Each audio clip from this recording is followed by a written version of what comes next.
Uh, how are we? Hello, everybody. How are we doing today? Today's the day.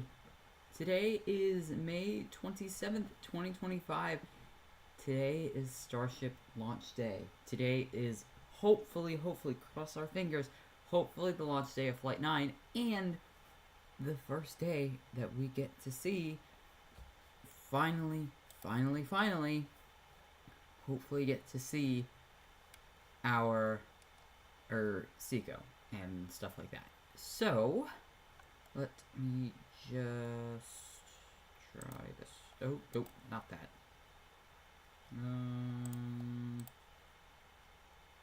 Try.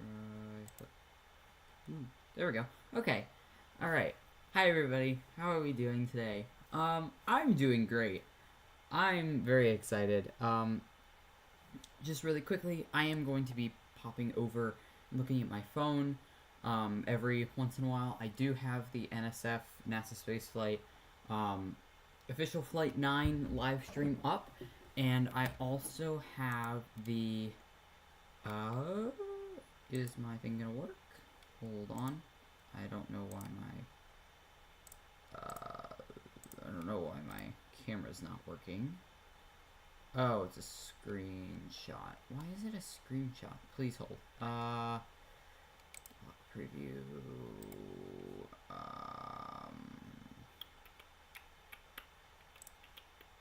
Unlock. Visible. Give me 2 seconds. I just have to remove these.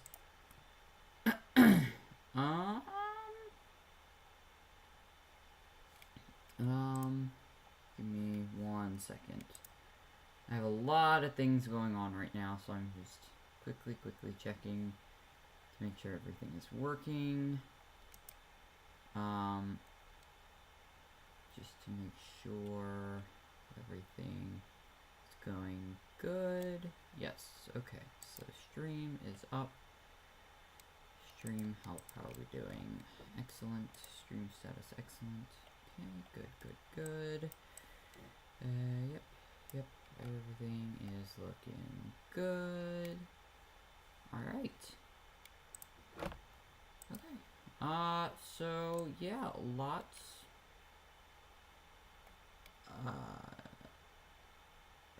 Alright. Well, I'm very excited. Today is a very exciting day for me. I have been waiting for this all day, personally. Like, I've had this thing on my mind all day today. So, yeah, things are happening. Things are just, going. Let me try and really quickly get to my,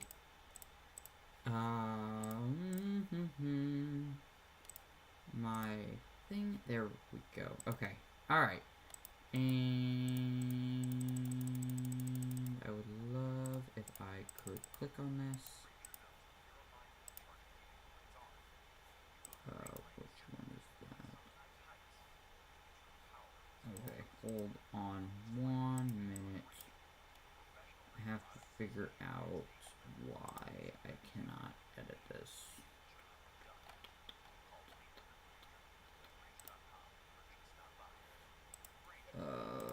1 minute while 1 minute. Okay, I don't know why this isn't letting me. Okay, well, you guys just won't be able to see me for this, but right here we have the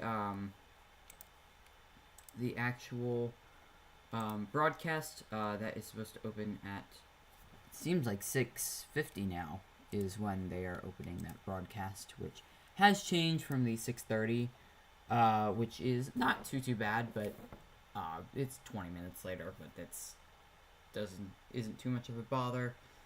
So yeah, Flight 9 is happening today. We are According to NASA spaceflight, we are L minus 1 hour and 51 minutes before flight. Let me remove this other thing. Hold on 1 second. Properties. Integrated webcam. Deactivate. Activate. There we go. Alright. There we go. Oh. Oh, why am I doing that? Wow. Oh, boy. Is my other camera doing that? Oh. Dang it. Oh, I see. Okay. So I have to basically deactivate this one here, and then to have it here, deactivate, activate. There we go. Okay. Okay, that makes sense. Alright, so let's just go ahead and, oh wow, okay, I'm gonna show you guys what is going on right now. We have a lot of venting, which is very cool, very cool. Let's see. Yeah, so that's really cool that we have that open and that is running. Okay, so let's just go ahead and start right out and talk about the trajectory and the plans for this launch. So, as you can see me, I have 2 towers behind me. I have, so far you can only get the ship and booster. You so far cannot get the tower, but I am working on putting my tower up on the store, so stay tuned for that. So right behind me, I have 2 towers. I have Tower A, and then if you can see, got Tower B, with the launch mount and the flame deflector and stuff like that.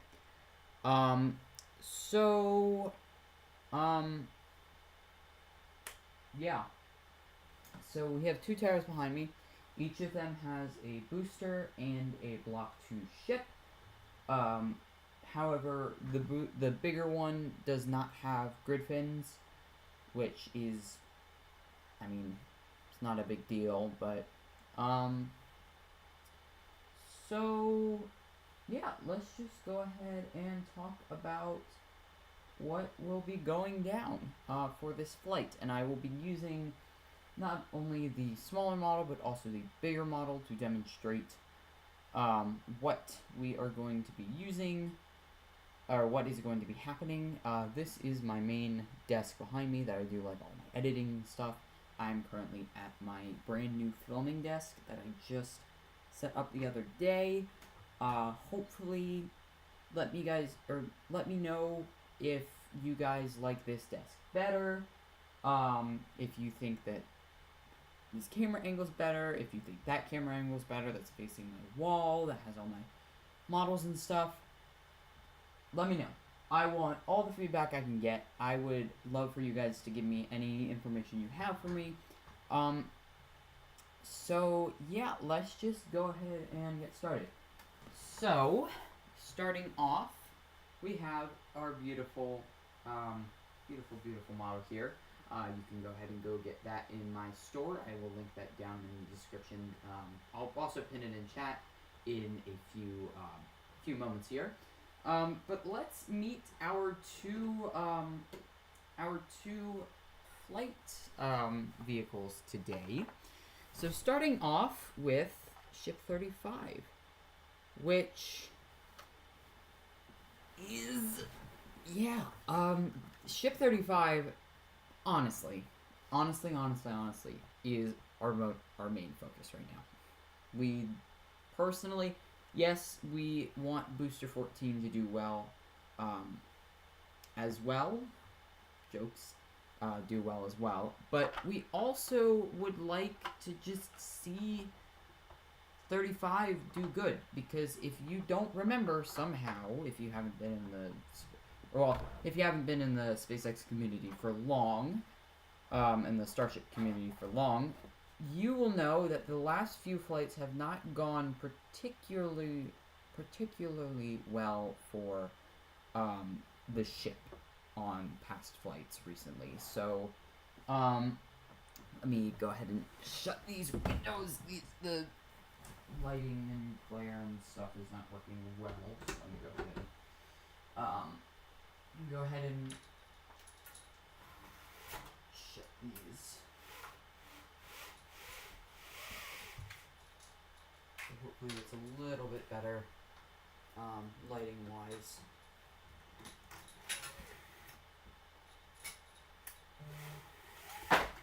Oops. Okay. Alright, so hopefully that is a little better. Just trying to light up my room a little bit. I do, if you guys know me at all, I do love natural light, and the way natural light comes in, so I try and have natural light whenever I can. But if I cannot have natural light, then that is not too big of a deal. I will also turn on my overhead light just to also, to give you guys some light from overview as well. Okay, so we have the overview light, and I will grab another one of my lights as soon as I can find it. I know I had one somewhere. Sorry. This is the first time that I've actually done a huge big stream with streaming like actual things and using actual streaming software, because as you guys may know, right here by my monitor is also my Apple iPad that I mostly use for streaming. Most of my streams recently have been on an iPad, so this may be a little bit different, maybe a little higher quality, maybe a little bit lower quality, I'm not sure. Again, this is my first time streaming on actual streaming software. I am streaming on a Dell, an Intel Core, Dell Windows laptop. It is a Intel, oh my god, I cannot speak today. I'm so sorry, guys. An Intel Core i3 laptop, so it is not the best per se with streaming and stuff like that, but it's good enough for my purposes. So let me just, these are about the same brightness, so we'll just put this one here. I'm very sorry, I was not prepared. I kind of wanted to get the stream started as soon as physically possible, because the sooner that I get the stream started, the sooner, or the faster everything will happen and go by. I will also turn on my overhead light to allow some other lights. Although I do like natural light, I also sometimes just need the light in general, so we'll keep that on as well. Okay. So, can I turn this off? No, I'm gonna keep it on. Okay. So, yeah, let's talk Starship.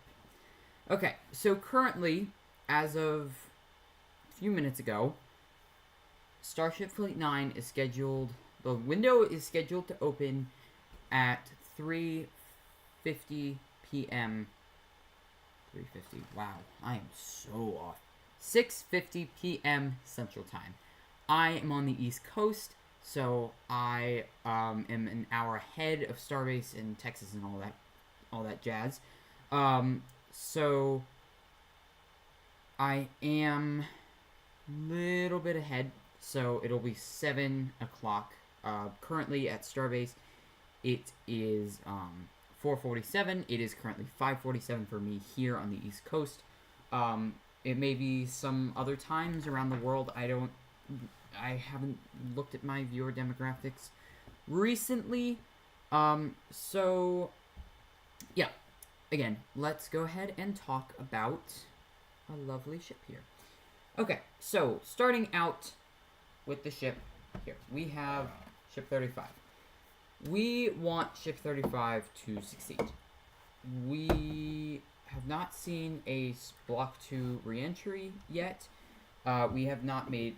Really, we haven't seen a Block 2 ship make it to Seco yet. So that is the big goal today. Sorry, I'm using my handy little drawer, little like display thing that I can keep my models on when I'm talking, so I don't have to put them right here on my desk where you can't really see them. So yeah, the goal today is to get to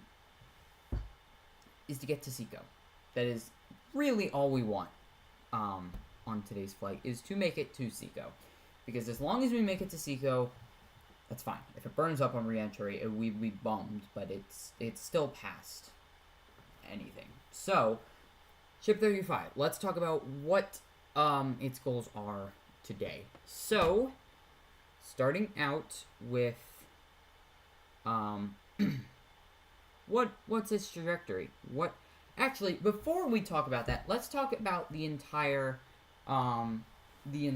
mission's trajectory, and for that, I will be using the smaller model, because yes, I do like using my bigger models for things, but it's also just better for me to be able to hold a smaller model that is more easier to demonstrate things off of. So, let's go ahead and talk about it.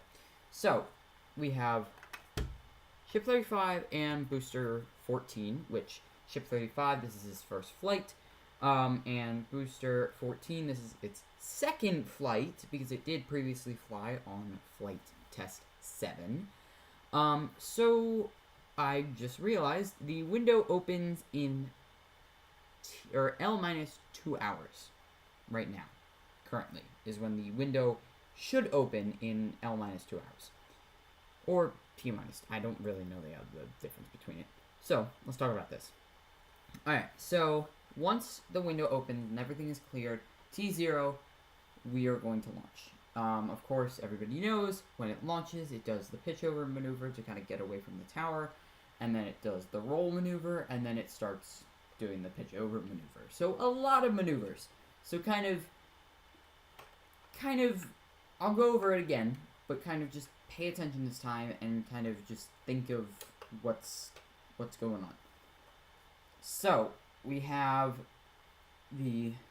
after launch, we have the pitch over maneuver, then we have the roll maneuver, and then we have the secondary pitch over maneuver. The first pitch over is to get away from the tower so we don't damage the chopsticks and the booster quick disconnect and the ship quick disconnect. And then the other pitch over maneuver is for the entire thing to get ready for, or to just get into space. Because you don't want to go straight up and go sideways, because that's super inefficient. So you want to do an efficient pitch over maneuver gradually so you can get your orbit around. So after launch, let me actually grab something so I can know what the timeline is. I haven't done my research on the timeline, so let me see what we have. Okay, so we want to go to SpaceX.com for our for the thingy. That's great the way I said it. Okay, so we have this. Okay, so at T plus 2 seconds is liftoff, according to SpaceX. So, then after liftoff, again, you'll have the pitch over maneuver, and you may be asking, why am I holding it like this? It doesn't really like clamp on too well, so I just have to hold it here. So after liftoff, it will be the pitch over maneuver, and at T plus 1 minute and 2 seconds will be max Q, or the moment of peak aerodynamic stresses on the rocket, or the most amount of the greatest amount of aerodynamic pressure. Every single ship and booster has been able to make it past max Q. So far, we have not had a ship or booster that has been crushed by max Q, so let's keep that up, hopefully. Yay. And then at 2 minutes, I'm kind of getting ahead of myself. At T plus 2 minutes and 35 seconds, we will have super heavy MECO or most engine cutoff. Which, you may be thinking, wait a minute, doesn't MECO mean main engine cutoff? Yes. However, with the Starship program, they do not use main engine cutoff because they don't cut off all of the engines. The outer ring of 20 engines and then the inner ring of 10 engines is the only engines that actually cut off. So, and then it's the 3 center engines that are running the whole time. So, yeah, so it's not most engines cut off, or it's not main engine cut off, it's most engines cut off, because most of them, not all of them. Like, on Falcon 9, all of the engines cut off. Mostly because Falcon 9 doesn't have hot staging ring. Starship, Super Heavy, does. So, yeah. So, once it is done, or once I always do that. Once most engine cutoff occurs at, about 2 seconds later, at T plus 2 minutes and 37 seconds, hot staging occurs. Now, hot staging, let me just show you the hot staging ring here. Hot staging ring. Let me actually grab the bigger one off the booster, or off the 1/100th scale model booster to give you a better sense of what it looks like. There you go. That is the hot staging ring. So these vents, there is almost like a heat shield on the top of here. Not really a heat shield, but it's just kind of a plate that bears all the heat of the booster. So, and then they go vent, and then that's when you get the big thing, and then yeah. So, what's different on this hot staging maneuver, however, is some of the vents have been blocked. Because if you didn't read SpaceX's statement that they came out with a few days ago, they said that when hot staging happened, really quickly, hot staging is when all 6 of the ship's engines ignite while still attached to the booster. SpaceX has stated that when the booster comes in, or when they separate, the flip is kind of random, because you have forces in all directions, so it separates, but then the booster has to flip, but it's already flipping, and it just kind of goes on a random. So it's not really linear.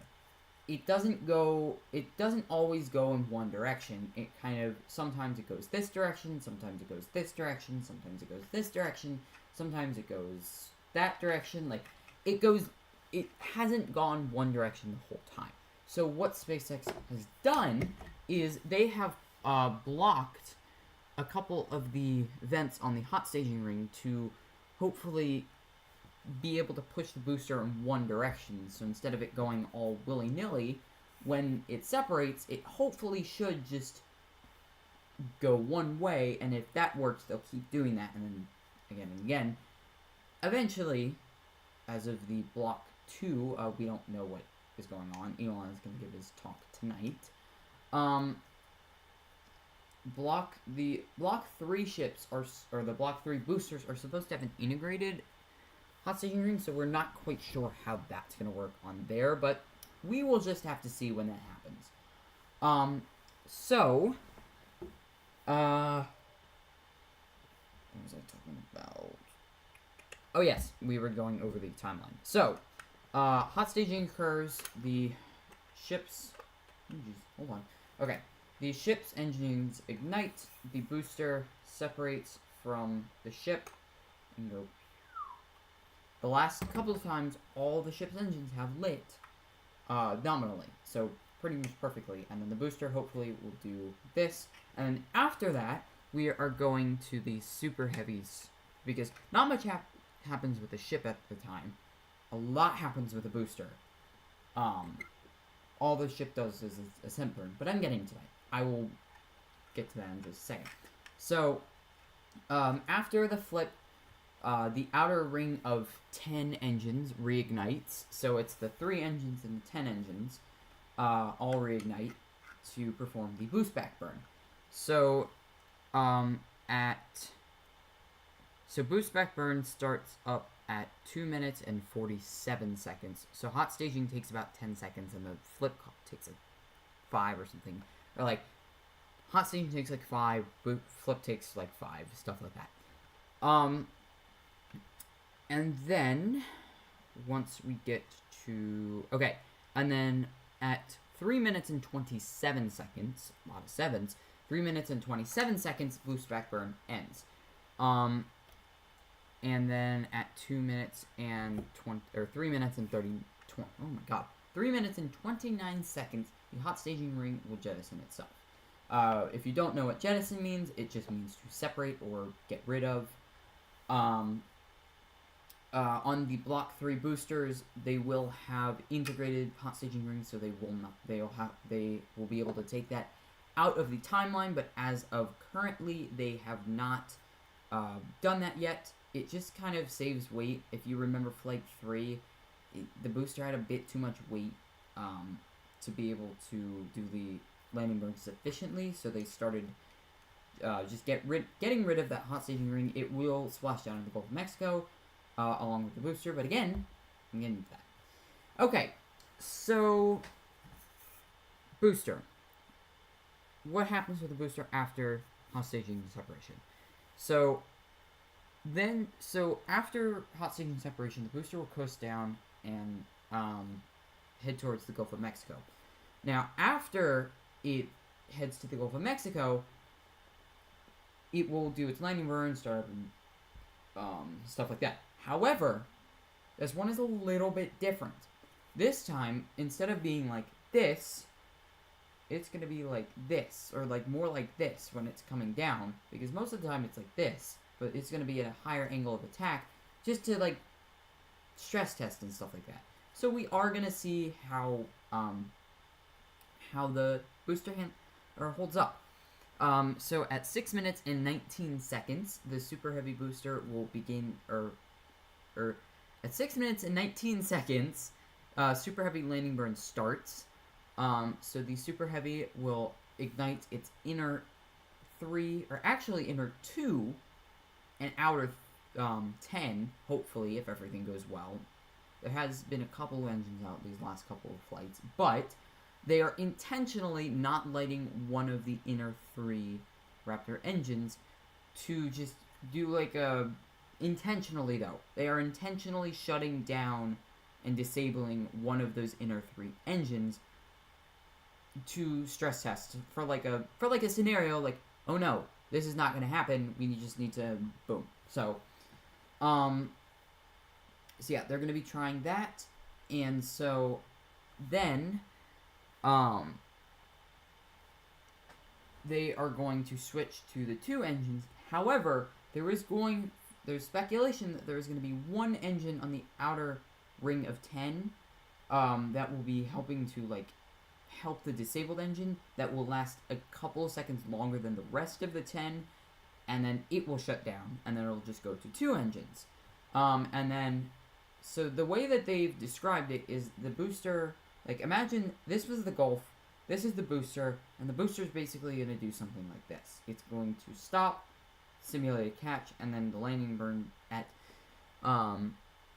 T plus 6 minutes and 40 seconds, super heavy landing burn will shut down, and the booster will go right into the Gulf of Mexico. So yes, the booster is not doing a soft splashdown this time. According to SpaceX, the booster is doing a hard splashdown in the Gulf of Mexico. So let me see. I am looking at the pre-launch countdown. We are upcoming on the flight directors conducting the pull and verifying go for propellant load. So we are getting very close. Currently, the L- clock is at 1 hour and 26 minutes and 45 seconds. So we are very close. That pull starts up at 1 hour and 15 minutes. So we are very close. We are about 10, 11 minutes off from that actual thing starting. So let's now talk about the ship, because as of the 6 minute and 40-second mark, booster is done and over with. We don't need to worry about the booster. Probably exploded, because that's probably what's going to happen. Unfortunately, when it does that hard splashdown, it's probably going to be like this high, which when you have a booster that's really, really tall, it's hard to get a sense of scale, but with a booster that tall, it's pretty far off the ground, and it's probably going to explode like on Flight 6. I'm not trying to be a bummer, but that's kind of what's probably going to be happening. So, alright, now, booster's done with. It's ship time. So, at... Alright. At T plus 8 minutes and 56 seconds, this is what we're hoping for. This is all that we hope happens today. At 8 minutes and 56 seconds is Starship engine cutoff, or SECO. Now you may be thinking, if you haven't been in the spaceflight industry for a while, what is SECO? SECO stands for second engine cutoff. Well, second engine cut off. SECO. SECO. So, second engine cutoff hopefully will happen today. We are all crossing our fingers, hoping for that to happen today. I hope it's gonna happen, because it would really suck. It would really, really, really, really suck if we had another failure today. So, let's hope it happens. Okay, so if we do get to second engine cutoff, we have a lot of events happening this flight. At 18 minutes and 26 seconds, so about 10 minutes later, we will, hopefully, unless they delay it, hopefully,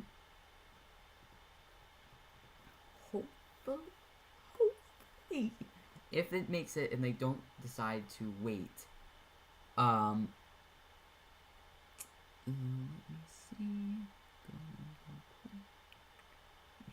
Okay, so we are, let me just check. Okay, so we are 8 minutes and 44 seconds away from the go-no-go poll. Let's see, we are an hour away from, an hour and 23 minutes and 30 seconds away from Raptor ignition sequence. So, we are just an hour and 23 minutes away from launch, which is great. Well, if they're gonna launch right at the beginning of the window. So, okay, so the road is closed. The tank farm conditioning is happening. So, next event is in 8 minutes and 2 seconds, which is the go-no-go poll. Hopefully, they go, and propellant load starts. Hopefully. Alright, so, again, at 18 minutes and 26 seconds, if they make it, we will see those Starlink dummies go.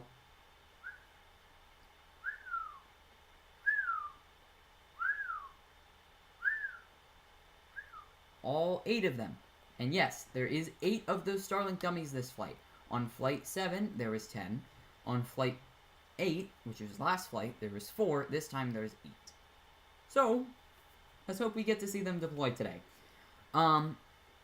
Alright, and then at 37 minutes and 49 seconds, so about 19-20 minutes later, we will see the Raptor in space relight demo, which we will see, hopefully, the upper Raptor sea level engine reignite for about 5, maybe 10 seconds.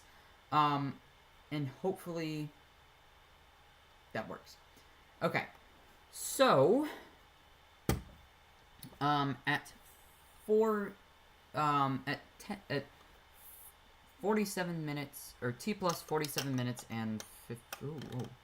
Why is this doing this? Huh. Anyways, sorry about that. At 47 minutes and 50 seconds is hopefully the beginning of Starship entry. If we make it that far. We are all hoping we make it that far today. There is a possibility. There's a 50-50. There's a possibility we couldn't see it today, but me personally, I think that it's not even a 50-50. I think it's like a 90-10, or a 90% we're going to see it, 10% we're not going to see it. I think we're going to be able to see reentry today. I think that Ship 35, they've spent about 3 months on this ship, maybe 2. I think it's 3, but they've spent 3 months on this ship, and so I think they fixed everything that they needed to fix. I think Ship 35 is going to blow us out of the water, especially Booster 14 is going to blow Booster 14 out of the water, and probably blow Booster 14 up in the water.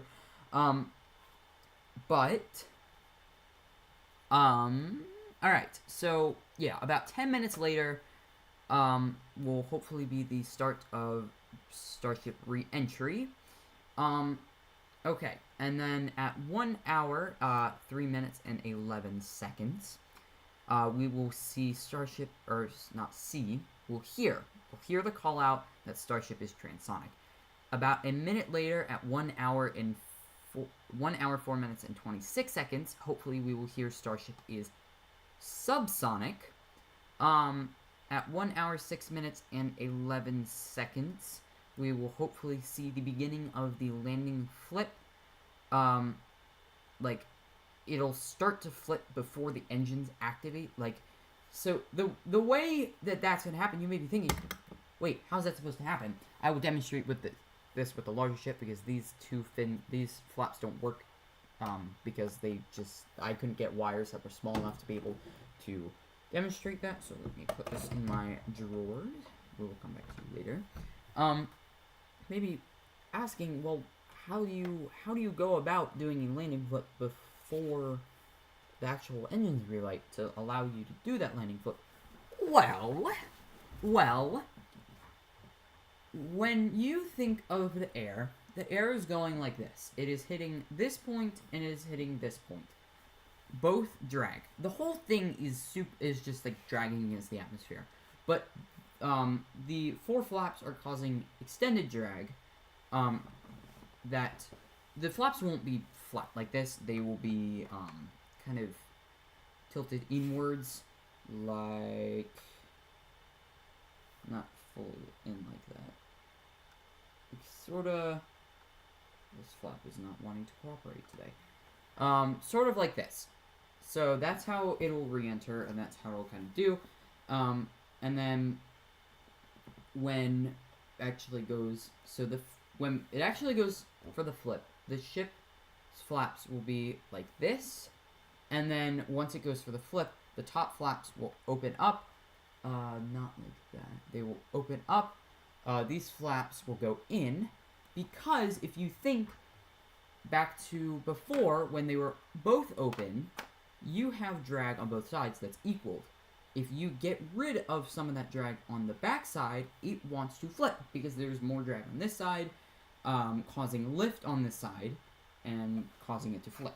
So that's how you flip without engines. So, yes. And then when it comes back around, it will, these flaps will still be open to catch air, and then once it does this, they will open the flaps. They'll probably close these top flaps and open the bottom flaps just to allow it to not flip back over. And then they will close both the forward and aft flaps for the actual splashdown, but I'm, again, getting to that. So, at 1 hour, 6 minutes, and 16 seconds, we will hopefully see the landing burn. Hopefully we'll see it. I was about to say we may hear it, but I'm hoping that we'll see it. So the landing burn will start. Flaps, I can demonstrate it here. Flaps will close, flip will happen, and then at 1 hour, 6 minutes, and 38 seconds, according to the website, an exciting landing, according to, like, if they did it properly, Starship splashdown in the Indian Ocean. So, hopefully, that is the flight plan for today. Hopefully, we get to see the, hopefully we see everything go well. Hopefully the ship makes it to Seco, and hopefully things just happen the way that they were supposed to happen. We are very, very, very, very, very anxious about this flight. And by we, not only am I talking about the SpaceX engineers for Starship, but I'm also talking about me and the SpaceX community. I don't know about all the other SpaceX community members and stuff. I am very stressed out. I have been stressed all day about this because I personally want to do this well. I am not of age to be working yet. I can't even work yet. I'm still in school. But I'm not at the age to work yet. But I treat stuff like this like I actually have been working on this for 3 months. Like, I kind of involve myself, like, yes, this is, like, something I've been working on. Not to the point where I literally can't do anything else, like I can't do my schoolwork, but just to the point where I just appreciate this stuff. Like, I'm so ready to stop with these failures and just go back to nominal flights. Because we had 4 nominal flights in a row. Flight 4, and then Flight 5, which went completely great with the booster catch. Then Flight 6 happened. That was great. Or we had 3 successful flights. And then Flight 7 happened, and we all know what happened to Flight 7. So, I don't know, we're kind of just ready for, like, things to just not, or things to go good. And hopefully they will go good. I think, personally, that they will go good. I think that things are going to happen perfectly today. I think that ship and booster is going to lift off the pad. I think it's going to go up. I think the booster's going to come back down. I think the booster is going to do greatly. It may not be intact, but I think the ship is going to make it. All 6 of the engines will light. All 6 of the engines will shut down on time. Actually shut down. Not 30 seconds before shutdown, and then they shut down and things start spinning. I mean, actually shut down. I will get back to my tangent in just a second, but this is very exciting. We are L-1 hour and 13 minutes, or 1 hour, 13 minutes and 36 seconds away from that window opening, which, you know, I mean, you know what that means? They are doing the go, no-go poll for propellant load. And we are actually going to go check on, we're going to go check on, the X page to go see if SpaceX has posted about go for propellant load. So we hopefully blocking, and we will go to the SpaceX X page and await their confirmation of propellant load, because if I remember from last flight, they do actually post about when they go for propellant load. So they will post on X. I believe they will post on X saying go for propellant load. So we are just waiting for that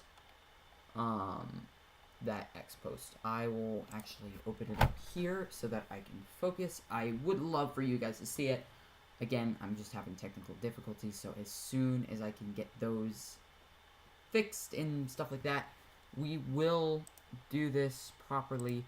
I am also trying to figure out how to...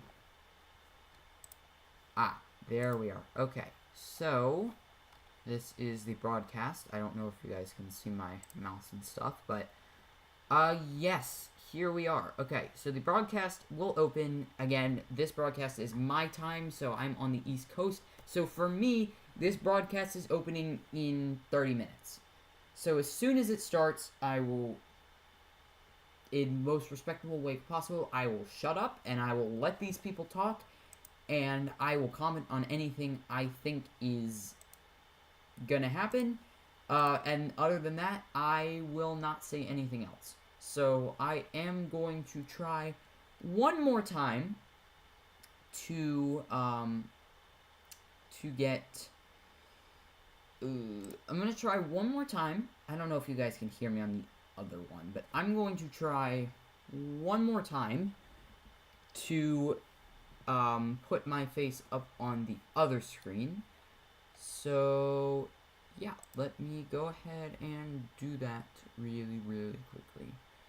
So, we're going to add, and we're going to video capture. Let me actually check something on here really, really quickly to make sure that it's working. So, are we working? Yep, okay. Okay, so you guys actually can hear me. I was just checking on my iPad to make sure. Alright, so we have, add existing, that would be me, and open, maybe, if I can't see me, and if I would love to be able to see my beautiful face, but I do not see it.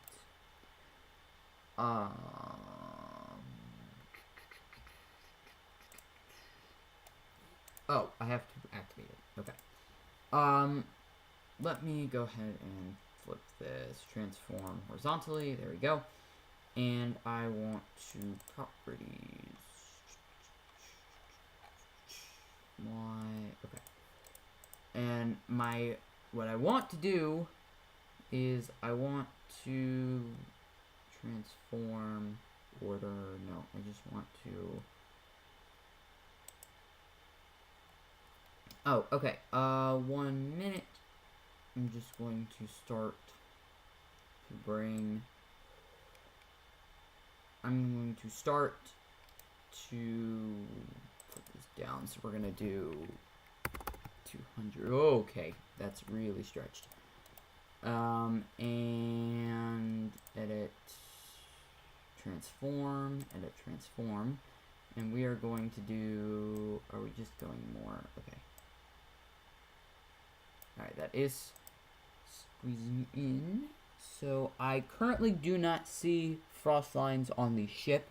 I will pull up views in just a moment. Sorry about this. Okay, so we are going to do maybe a 500? No. 700. Nope. How about I do a 2,000? No. Let me... okay, hold on. Let me just keep going down. I mean, if they haven't if they're not going for propellant load, let me just really, really quickly send you over here. If they have not gone for propellant load yet, then I don't know what they're doing over on that OLM. Let me just really, really quickly make sure that this is up to date. Oh, this is not even up to date. Okay. Alright. There we go. Yeah. If they have not gone for propellant load, then I have no clue whatsoever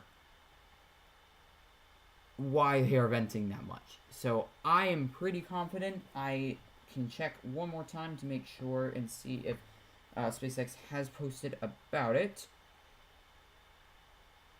Let me see if I go and okay. Just really quickly. Ship 38's aft section did just roll into Megabay 2, so that's cool. Alright, we want SpaceX. Okay. Okay, they have not posted about go for propellant load yet. That was like 10 minutes ago, so I'm going to go ahead and assume that they are go for propellant load. We are just waiting for confirmation otherwise from SpaceX about that. So as soon as they confirm on their X account, then I will say otherwise. But for now, yeah, I'm excited. I'm really excited. We are very close to seeing this launch for the 9th time for Starship as a whole, but sorry, 1 minute. I'm just changing something really quickly. Transform, flip horizontally. There we go. Okay. I'm very excited to see this launch for Block 2 the 3rd time, but new post from SpaceX. Okay, from SpaceX, this was 16 seconds ago. The Starship team is go for prop load. I will go ahead and pull you up. I have to deactivate and reactivate this. There we go. Okay, this is from the SpaceX team. Let me actually turn this down so you can actually see. Oh, nope, that's too dim. Ooh, that may be a little bright. Okay, you can see the SpaceX team is go for propellant load. So we are go. So we should hopefully see frost lines coming in on the booster soon. The booster and the ship, and I was about to say, if they don't go for propellant load, I'm seriously questioning what they are doing right now, because that is a lot of condensation or whatever the heck is on that booster. As of right now, we are 20 minutes away from propellant load. So, while that happens, I am going to really quickly, there we go. I'm going to really, I don't like that it keeps doing this.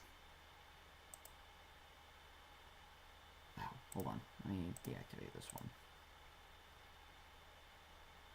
Okay, well, it's glitching out a little bit, but I am going to... Okay, I'm going to go grab something to eat really quickly. I'm going to leave you guys on the camera views, and hopefully by the time we get back, by the time I get back, it'll be about 10 minutes before propellant load. So I will be right back. I'm going to go get something to eat, and I will see you guys in just a moment. Ooh, crap.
Okay, oh, I don't like how this is doing the thing that it's doing.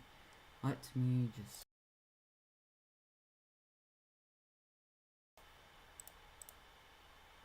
Oh, nope. Why are we not working?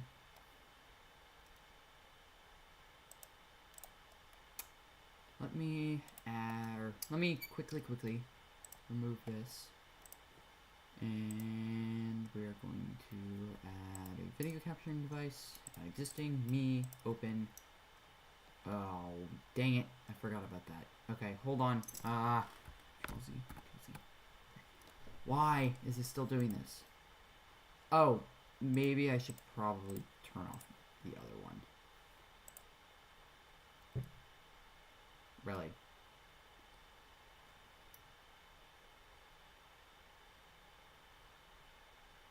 Yeah, I don't know why this is doing this. I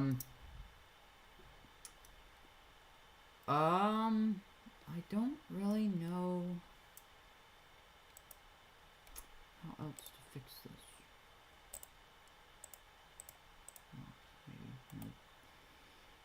Properties. What if I just integrated configure video? Configure crossbar? Deactivate when not shown. Oh, wait a minute. Oh, there we go. Okay, well, alright. I think I figured it out. Oh. Sorry, I thought I saw a frost line on the ship and I got very excited. Give me one momento so I can just get myself ready and also mentally prepared for this.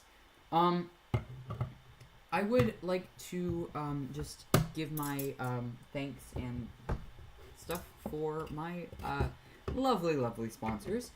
Starting off with vidIQ. Yes, vidIQ has sponsored me and is not only sponsoring this video, but also the space exploration channel as a whole. So I give my many thanks to them for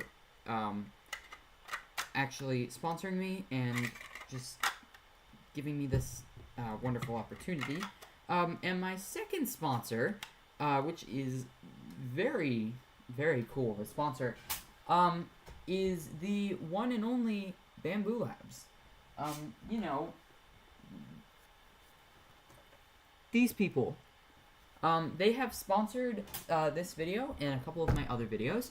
They have sponsored one of my videos in the past. They are sending me stuff for my P1S. Let me actually just move my food down here so I can rotate my camera. So this is my P1S right here. As you can see, I have added some stuff at the top. I've just decked it out and stuff. They are sending me a hardened steel nozzle, a hardened steel extruder gears, PTFE tubing, a filament buffer, and what was the other thing? Oh, and 4 active carbon fiber filters. This is just a note. I am getting this stuff for free, and so I do want to make sure that you guys know that I'm in collaboration with Bamboo Lab. Figure this stuff out. So yeah. So yeah, we are about 13 minutes away from the live broadcast. Let me see if I can pop up my camera now. I'm gonna go into this one, activate, and if it works this time. Yes, okay. We are working. So, we currently are not seeing any frost lines on the ship, or the booster, which is not too bad. Give me 2 seconds. It's starting to get a little hot in here just because of this laptop. So let me go ahead and turn on my fan really quickly. Nope, I have to go over to my switch.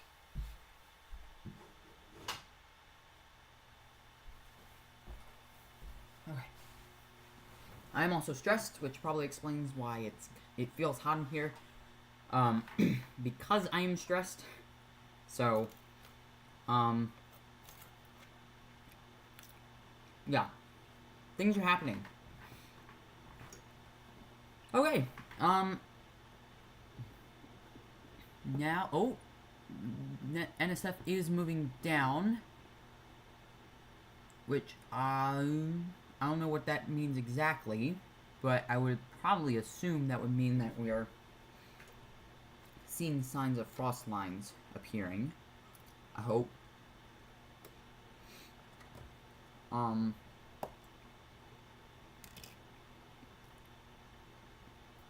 Yeah, so let's just hope we can start seeing frost lines soon, and then we will just wait for the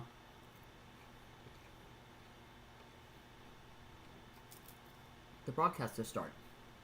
And as soon as the broadcast starts, we're good to go. Well, not exactly. That's if they don't need to call hold and stuff like that. But I'm not going to think about that.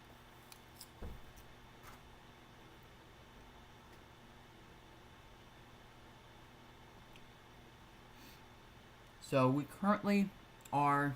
Well, it seems like they have two of the same camera views. There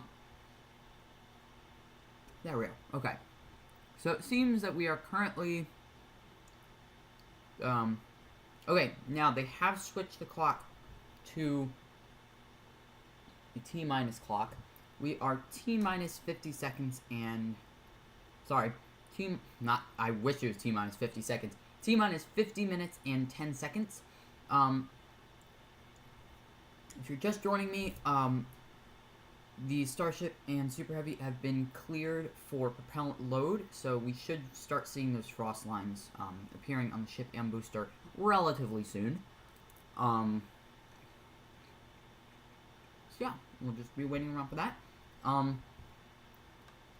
We are 10 minutes away from that official SpaceX broadcast starting, which is over here. Oh, hold on. I still need to fix this.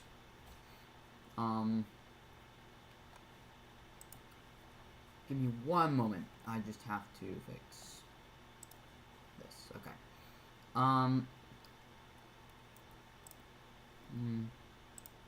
Nope. Dang it. Oh, I have to select mine, don't I? Edit, transform, edit, transforms.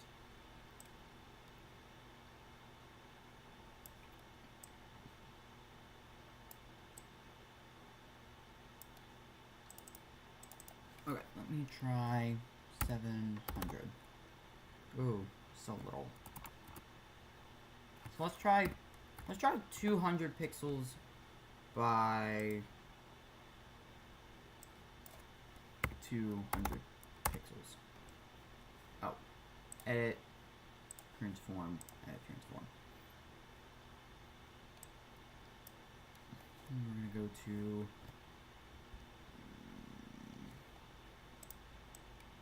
by 0 pixels. Oh, all right. Well, there I am. Just very squished.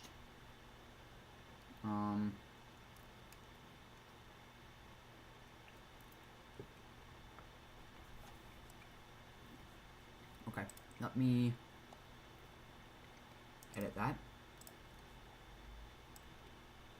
Okay, we're gonna make this wider. Maybe 400 pixels. Ooh, let's try 350. All right, there we go. Okay, 350 by 200 is the sweet spot. And yeah. So, all right. Well, okay. So we have my camera up here. We have this camera up here. It's doing it again. Oh, it was. Yeah, it's doing it again. Okay, give me 2 seconds so I can fix that. Deactivate. Not showing. Okay, hold on. I have to turn it off here as well. And turn it. It's already off there. Okay. Let's try deactivating and activating here. Did that work? Okay, that did work. It worked that time. Okay. Oh, it must have been a setting I turned on. Okay. Alright. So, we are...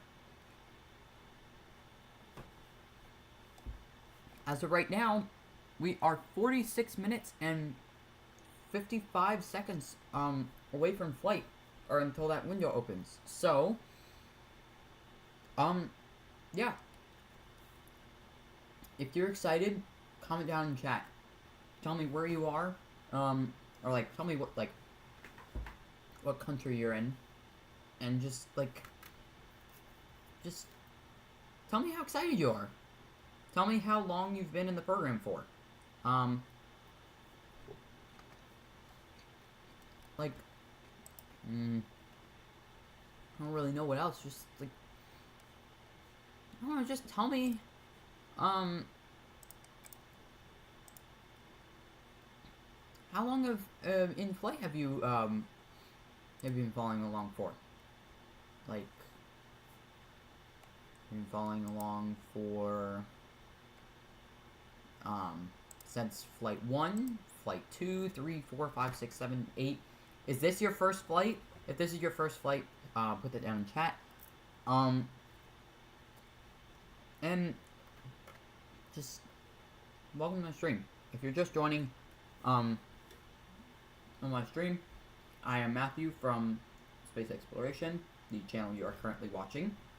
I'm very grateful to be able to have this opportunity to be able to talk to people and just be able to express my what's the word I'm trying to look for? Express my gratitude to have such wonderful viewers and have the amount of subscribers I had. I'm going into my like sappy story thing, but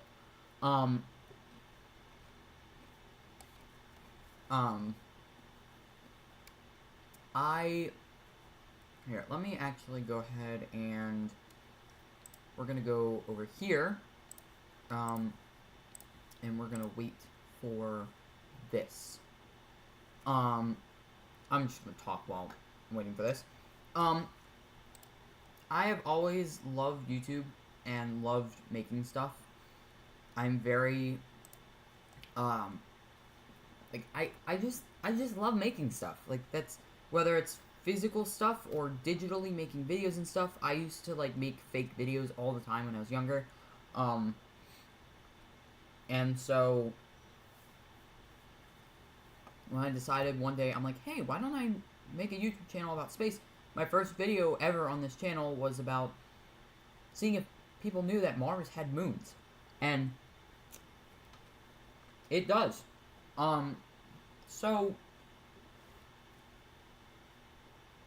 yeah, so that was my first video, and that blew up. I used to get like 2-3 videos per, or views per video on some of my older channels when I was younger. Within 2 days of me posting that Mars video, it was also a short, so that probably was what made it do so well. But within 2 days of that video going live, I got like 1,500 views on that, 1,500 or 1.5 thousand views on that one video. So I decided, you know what, I'm gonna keep doing what I'm doing, and one day I'm gonna hit the top. It was like 6 months ago, I believe, that I was to the point where I just I was stuck at 400 and like couldn't get anything, and I just was like, I don't know if I can keep doing this. And so I'm like, you know what the heck, I'm gonna try and do it. And oh, all right, as of, let me check my X account. As of SpaceX's information, propellant load of Starship's upper stage is now underway. So let me go check.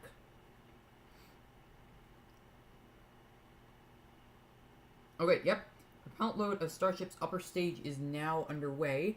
Again, I don't know if you can see that. It may take a second for the camera to adjust.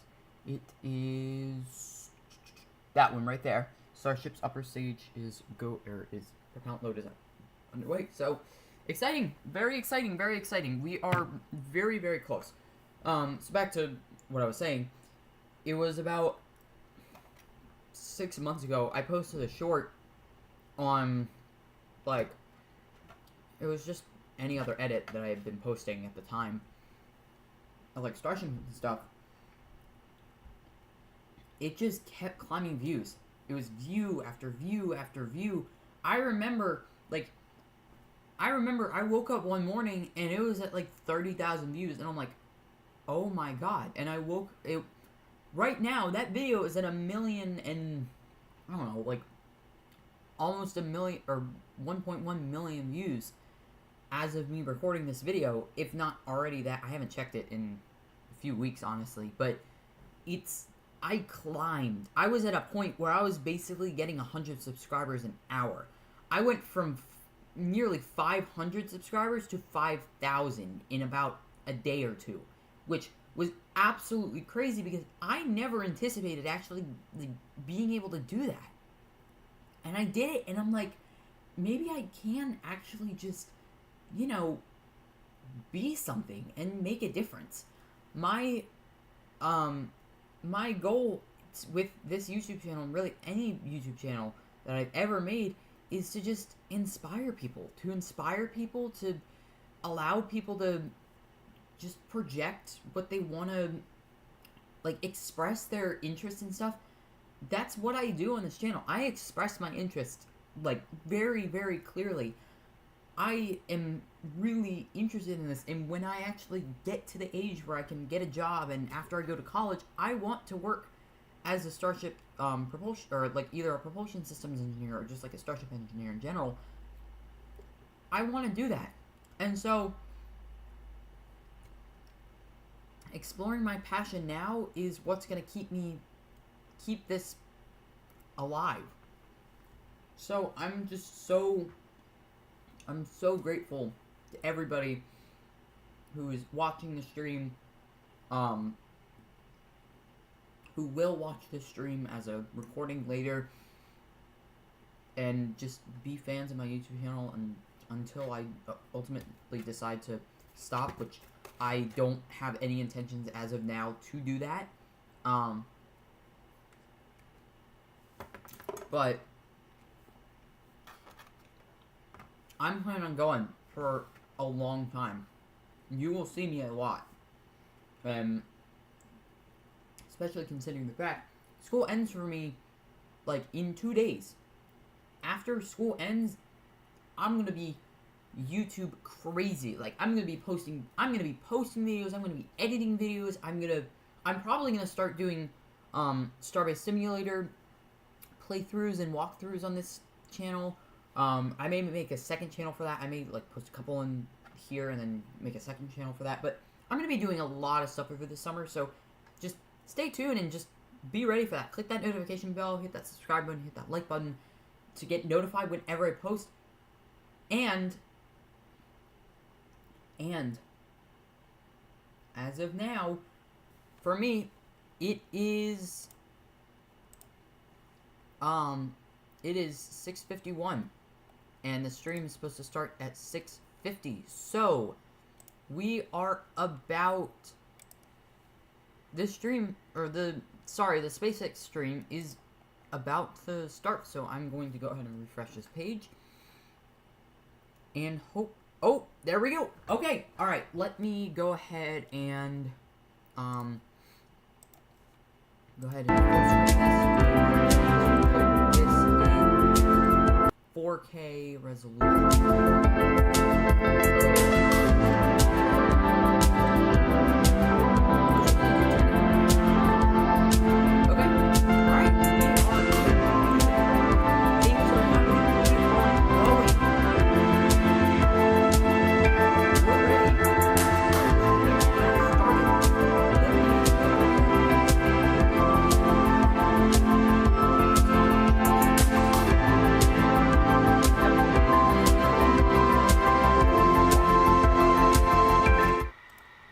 Turn off the audio here.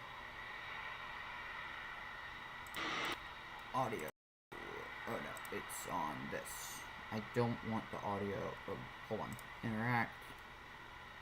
Mute. Okay. Alright. So, we are T-minus 36 minutes for this to go. Let me go ahead and make sure that I can. Let me go ahead and pull this up somewhere else to make sure that I do have. I am getting audio. I just want to make sure that things are happening the way they should be.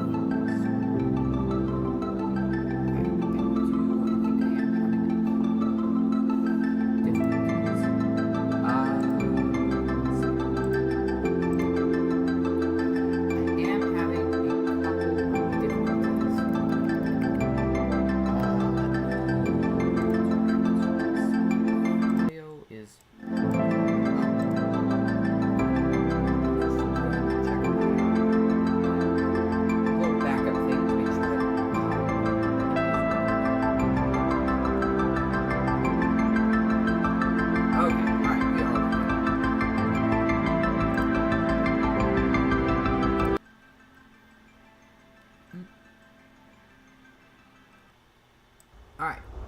I'm gonna turn up the volume a little bit. Alright, we are going.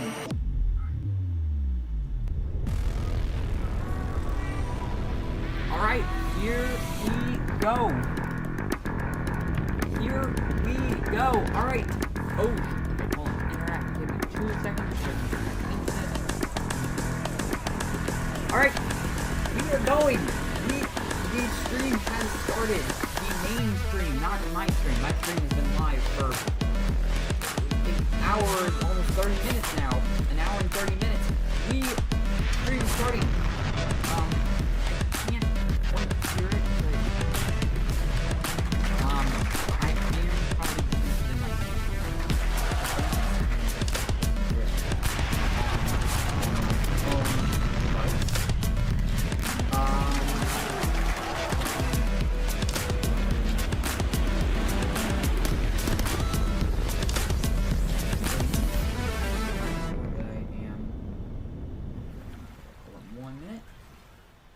Good afternoon, Space Fam, and welcome to Starbase.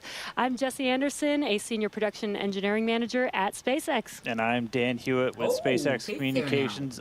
Awesome to have you with us here in Texas, Jesse. Welcome to Starbase. First time, right? Thank you so much, Dan. Yeah, my first time here, and it is mind-blowing. I went out to the pad this morning, and the scale of the vehicle is just insane. Dwarfs everything. And for those of you watching at home, in case you missed the news, Starbase is no longer just a cool name. It is now officially an incorporated city in Texas, and we'll have more on that a little bit later today. Yeah, right now, though, we are counting down to Starship's 9th flight test, currently targeting the very start of our window at 6:30 p.m. Central Time. Good news right up front, not tracking any issues with the vehicle. Weather is gorgeous out there right now. Rain this morning, little bit of wind, nothing now, nothing to worry about. Looking good for a launch. Starship development is moving quickly here at Starbase. So fast, in fact, that we already are reflying the Super Heavy booster today, which last flew on Flight 7. The primary objectives for today are very similar to our last 2 attempts, except for the booster, which, in addition to flying for the 2nd time, has an exciting return journey planned for its return back to Earth. That's right. It's going to be getting some serious rigor, and pretty important, we are not going to be attempting to catch the booster today. We're going to use this launch to kind of further accelerate the development. We're putting Super Heavy kind of through the ringer, some serious rigor. We're going to go through all of that in just a couple of minutes. We're also hoping to get Ship into space, and it's got a couple of objectives like deploying simulated Starlink satellites and then a range of experiments during its reentry. We're really trying to test the limits, the capabilities of that heat shield, the flaps, the structure, everything about it. Primary payload on this flight, once again, as always, is data. It's definitely a very big day for both stages. There's always a chance we don't reach every objective that we set for ourselves, but success comes from what we learn on days like today. And of course, whatever happens, excitement is guaranteed. Yeah, that's right. Progress is not measured by single flight tests. It's whatever that timeline overall is, and getting us closer to establishing self-sustaining civilization on Mars, making life multiplanetary. Every time we're learning something from these flights that will get us there, that is progress. Exactly. Starship is the first orbital launch vehicle Let me go engineered ahead to be and fully disconnect. reusable and built for frequent flight and heavy payloads, just really like wish today's you could commercial hear it. airliners. It's But the that's okay. product of years of rapid development, testing, iteration. We're trying to fly as frequently as possible, fix problems as they appear, and then fly again. It all started here at Starbase back with Starhopper. It was a small single Raptor prototype. Kind of looked like a water tower. We turned it into a water tower eventually. It made its first low altitude hop back in 2019 here at Starbase. You could tell the pad, that's the pad that we were just looking at. It looks dramatically different now, 2 towers. But Starhopper delivered. It was able to prove that we could use that Raptor engine for controlled takeoff and landing. And that is so wild to see that there on your screen was just 6 years ago, and now we're here today with a full-size vehicle. So from there, we moved to full-size test articles with increasingly complex test flights that reached progressively higher altitudes. And each test shaped the Starship that we see today on the pad, a stronger, taller, and more refined vehicle. That's right. All right, now let's go out there and meet it. Starship is made up of 2 parts. First, on the bottom, the Super Heavy booster, powered by 33 Raptor engines. Both Super Heavy and Ship are running on liquid methane and liquid oxygen. That second stage, the Starship upper stage, is powered by 6 of those Raptor engines. 3 of them are optimized to sea level performance, 3 for vacuum, so operating while they're in space. And here's a quick look under the hood at all of those Raptors on the left. That's a view from underneath the launch mount. That's 33 Raptor engines on the first stage, on the booster. And on the right, that's a view inside of the ship. So you're looking down at the top of the booster at 6 Raptor engines inside the ship. Those are what's going to power it to orbit. Now, that second stage is also what will one day carry cargo, payloads, people, everything that's going to space. It's also going to be responsible for in-space propellant transfer. That's where we're going to take 2 Starships, meet them up in orbit. One will be able to transfer propellant to the other. That's a really critical capability for Starship to do all of these missions beyond low Earth orbit. That also unlocks our ability to send huge amounts of cargo, tremendous amounts of people to destinations far beyond Earth. Yeah, the Super Heavy booster is designed to launch, separate, flip, and return to the launch site where it can be caught by the chopsticks on the launch tower. Though, as we mentioned earlier, we are not attempting a booster catch today on Flight 9. Starship re-enters the Earth's atmosphere at the conclusion of its mission, steering itself to a vertical landing or catch. And both stages are designed to return to Earth and fly again, making this the first rocket in history that will be fully reusable. And then just in between the 2 vehicles is what's known as the hot stage ring. That's a steel structure that really takes the brunt of those ship engines as they ignite, protecting the booster while the ship's still attached to it. That enables us to do hot staging. It's faster, more efficient, kind of shutting everything down and then reigniting. Right now, that hot stage it's single use. It detaches from the booster as it flies back. But in the future, it's going to be integrated right into the top. And then on top of all of that, there's all of the infrastructure that's built up around it to support Starship. We call it Stage 0. That's everything, the launch pads, the propellant farm, launch towers, chopsticks that are catching the booster out of the air, stacking the ship, all of that. And you may have noticed we have a new addition out there near the pad. The orbital launch mount for Pad 2 has officially been installed. That's starting to come together. Just like Pad 1, Pad 2 has a launch mount. That's where you're going to put Super Heavy on top. We also have a launch tower with arms, a little bit shorter on that one. That's going to be used to stack the Starship on top, put the booster on top, catch the booster, catch the Starship. We did put the orbital launch mount on there. That's responsible for routing all of the propellant to the booster ahead of flight. Underneath it, you've got flame deflectors, the water deluge system to just disperse all of those forces. The single piece we just lifted in weighs about 1,060 metric tons, which, if you're keeping score at home, that's the same weight as about 10 Millennium Falcons. It's heavy. That's a lot of Millennium Falcons, so Dan. Many. We're also currently in work on Starship's brand new pad at Kennedy Space Center's Launch Complex 39A, and we're hoping to bring that online later this year as well. Tons of progress with Starship so far in 2025, and lots of incredible milestones still coming up. And we are still on track to lift off tonight at 6:30 p.m. Central Time. And right now, it's time to say hi to Chris, who's over there repping the West Coast Ops today. How's it going, Chris? Hi, Chris. Hey, Jesse and Dan, and welcome everyone to West Coast and Hawthorne, California. As you can see behind me, the crowd is gathering outside of our mission control room here in Hawthorne, and the excitement is really palpable as we continue to count down toward Starship's 9th flight test. Now, our mission control room here in Hawthorne usually serves as the mission control room for our Falcon and Dragon missions once they launch from Florida and California.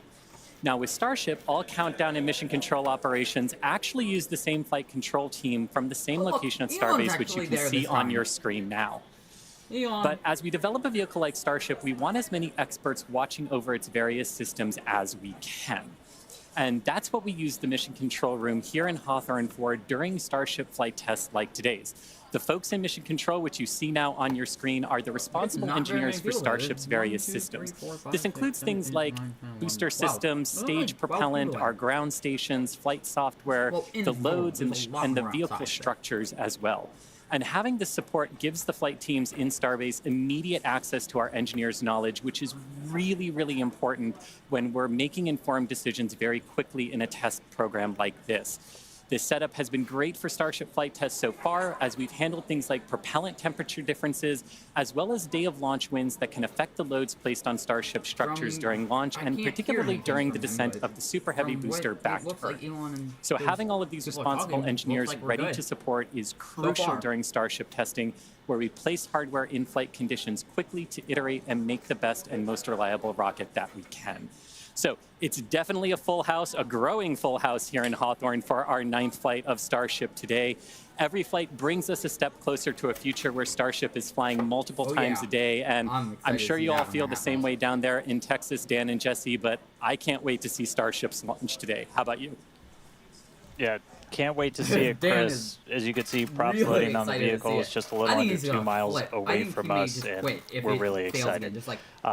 Looking back real quick, so back in March, Starship's 8th flight test saw us catch the Super Heavy booster for the 3rd time ever. Another big step on that path to full and rapid reusability. Unfortunately, the Starship upper stage did experience what we call a rapid, unscheduled disassembly before it finished its climb to space, which meant we didn't reach all of those additional mission objectives that we had set. About 5.5 minutes into ship's ascent burn, a hardware failure in one of its sea-level Raptor engines took out that engine, the 2 remaining sea-level engines, and a Raptor vacuum engine. That's 4 of the 6 engines that ship has. This was a different failure than we saw on Flight 7, and the fixes that we put in place did work as expected, so this was a new issue on Flight 8. Now, welcome to iterative engineering. That's right. Losing hardware is a potential outcome of any test program. That's why we're always prepared with safety measures in place and also ready to have boots on the ground to assist with anything like debris cleanup. We coordinate with all the necessary parties, organizations, administrations, for safety in advance and in an ongoing basis during our test campaigns to plan for as many possible outcomes. Definitely do want to say thank you, though, to the people of the Bahamas, the government of the Bahamas, who worked with us so closely since Flight 8. We took full responsibility for the cleanup, and in doing so, we had people on the ground in the Bahamas within 12 hours to help with debris recovery. So all that said, we're moving forward in our development cycle with safety at the top of mind. And we fly again today to get this current iteration of ship to space and back. That's right. Putting hardware in a flight environment as frequently as possible, so you're seeing how things behave all together in the real world, then you're solving problems as they pop up. That's how SpaceX developed their very first rocket, Falcon 1. Same philosophy was used to develop Falcon 9. Today, we're looking to get our first re-entry with the latest iteration of ship, while intentionally stressing the Super Heavy vehicle during its return to get data on its boundaries. And by stressing, we mean that we'll be pushing the flight envelope of Super Heavy as we fly at a higher angle of attack during descent towards the Gulf. Angle of attack in this case means that Super Heavy is pitched up to maximize drag and slow return. Because of this test, we will not be attempting to catch and recover Super Heavy, which again is flying for its 2nd time today. So for a brief moment, this booster will hold the title as the Super Heavy flight leader. That's right. All right. A lot still ahead for today. Let's get into it real quick with this overview. as always, There everything we go. starts with a liftoff. 33 Raptor engines igniting. Super Heavy pushing itself and Starship into ascent over the Gulf. It's going to continue for about 2.5 minutes before we get to hot staging. Ship will ignite its engines. Booster will do its boost back burn and begin its flight experiments back for a hard splashdown in the Gulf of America. Meanwhile, ship continues its burn into space. And ship will remain suborbital. We will be deploying 8 Starlink simulator satellites Hopefully. and then head towards re-entry. We'll relight a Raptor engine as well as test experiments during re-entry, such as missing tiles, metallic tiles, loading the vehicle's flaps, and then ship will attempt a flip maneuver. And if all goes planned, we'll conclude the test with a soft water splashdown in the Yes. Indian Ocean. So that's what we have on the menu for Flight 9 today. Whole lot. Flight 8's RUD taught us new lessons about Starship hardware, specifically the Raptor engines. And as we touched on earlier, the root cause was traced to a hardware failure in one of Starship's 3 center Raptor engines. Yeah, I wonder just how since Jesse that flight, fails. This is like we've the done first time more she's than actually 100 long-duration Raptor tests at our facility in McGregor. Huge shout out to that team So we see for Raptor really 3 putting in the work to better engine understand fire, what happened. Please. As a result, the engines that are on Please. Starship's upper stage on the pad right behind us have a few changes. One of the key ones we did was additional preload on some of the joints, essentially some additional torquing, a new nitrogen purge Yes. system for the engines themselves, That is and good. made some improvements to the propellant drain system. Yes, that is great. After our first ever Super Heavy refurb campaign, we static fired with all 33 Good. Raptor engines. Good. This was a chance to see all the hardware operating together, and for this flight, our teams had an opportunity to make adjustments or hardware replacements for this first ever reflight of the Super Heavy booster. And then it was ship's turn. We took it through several static fires. Ooh, okay. First, we did this short duration single engine burn to simulate an in-space reignition of Raptor using those header tanks, those smaller tanks up in the nose cone. We also completed a longer duration 60-second burn with all 6 engines. It's where you're really putting the entire propulsion system that's going to be used for the ship's ascent into space through the paces, making sure everything's working together before we go stack it on the pad. And in the end, these changes represent the core of our test program. And reflying a booster they for the first didn't- time is a major milestone, didn't especially so mention the early in failed the flight static test fire, program. though. Now, Falcon did it They in just only over 30 mentioned flights. And Starship's The doing one it engine today static fire. on just its 9th flight. It's not wild just because of how much faster that is, but just how much bigger Starship is. Falcon 9 can lift about 23 metric tons into orbit. Starship is designed T-minus to 19 lift minutes. 200. That is so exciting. And on top of that, we're also reflying engine Yes! 314 for its 3rd flight, which you might Right. recall is the engine with a pie on the nozzle. And there you can see The reflying that engine there. 314. It is a milestone, most definitely, but we do remain focused I on wouldn't getting to get the point where my no hopes up, refurbishment though, is needed because between it any of the may go flights. out Yeah, since it's that been used means 3 we want to times. launch it, We'll see. bring it back, We'll see. look at it, reload propellants, go again. I That will is say this is a little really bit, what's key. That is what full and like, rapid more reusability ahead than will this look one. like. This one is about a second behind, so... Oh, We're coming to you today from Star Factory, our new 1 million square foot manufacturing is facility new. in Starbase, Texas.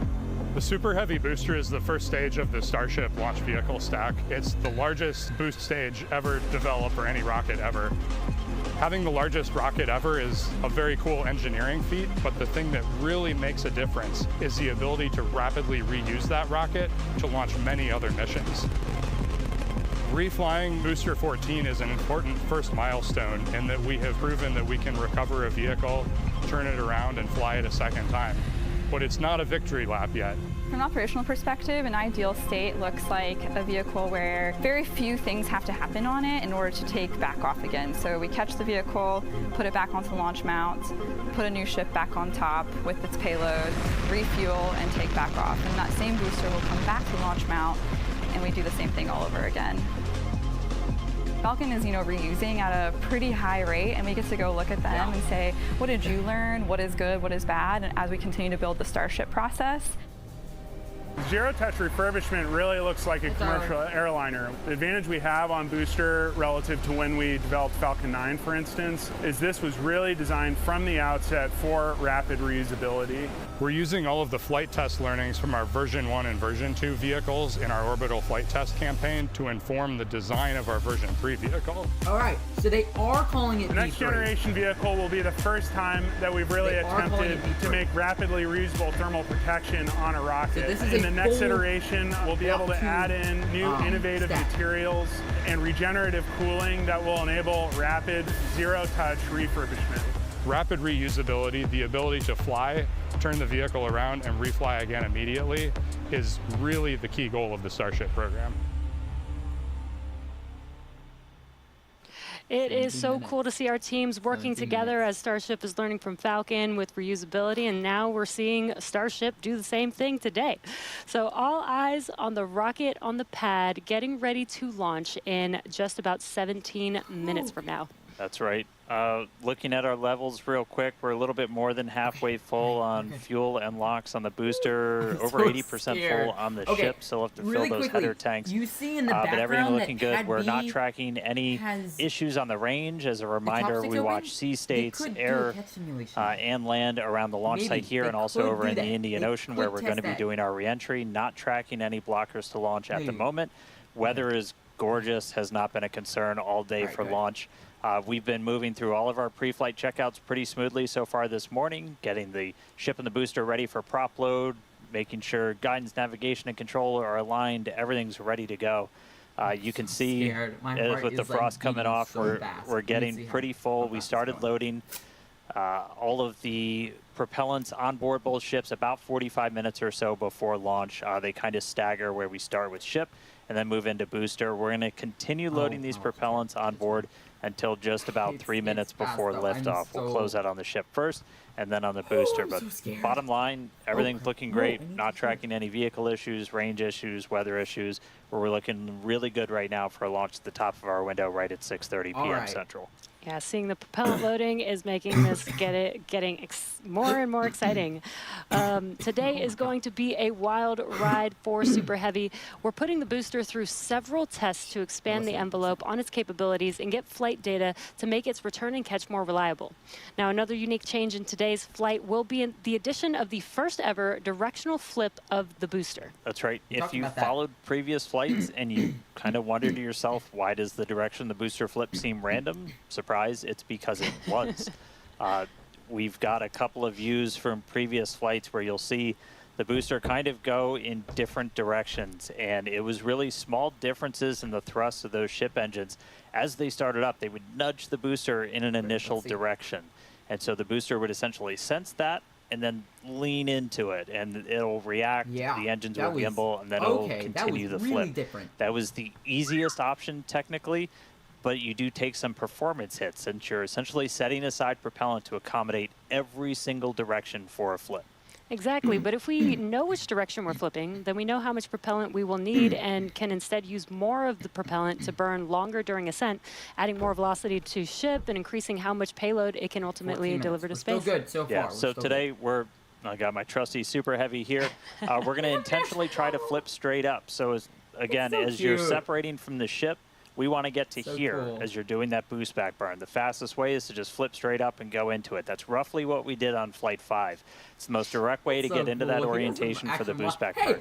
What you don't want to do is when you flip all the way down like that, we did that on Flight 7. It takes you in a big loop, uses the most amount of prop, not efficient. We're at the point where we want to start kind of tuning it in and getting some extra performance out of the booster. Yeah, exactly. That's called optimization. That's right.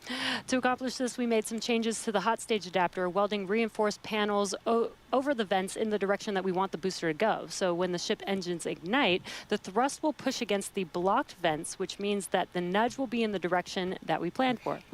And then when we go to the next generation of ship and booster, we plan to control the flip direction by fine-tuning the engine startup sequence on the ship.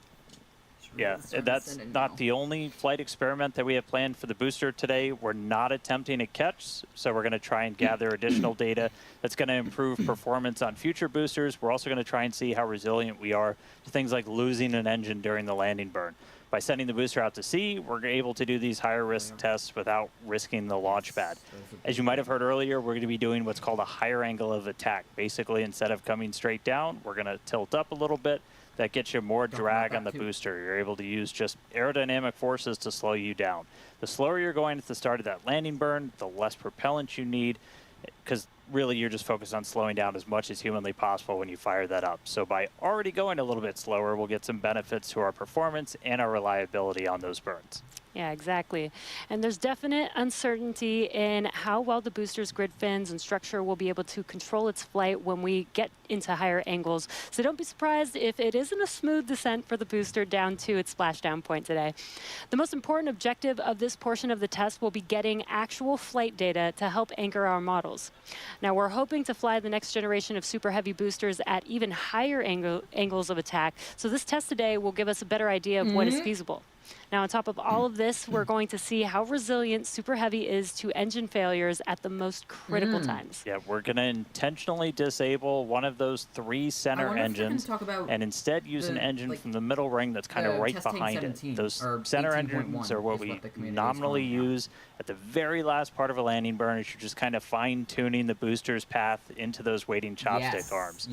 This is going to act as a real-world simulation of a pretty scary situation where engines are not starting at probably the worst possible time. But we're going to do this without risking the pad. The other one and then at the very end of the landing burn, we're going to cut one more engine off and go down to only those 2 center engines. My heart would be like... The burn is going to end while Super Heavy is still several hundred feet above the Gulf, so we expect it to make a pretty hard splashdown today. So, in all, pretty eventful day for the booster.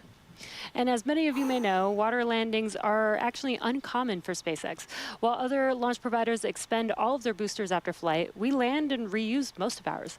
All of these tests are going to help us improve future generations of Super Heavy until we reach its fundamental design, a fully and rapidly reusable and reliable rocket. All right, let's check back in with Chris in Hawthorne. How's it going, Chris?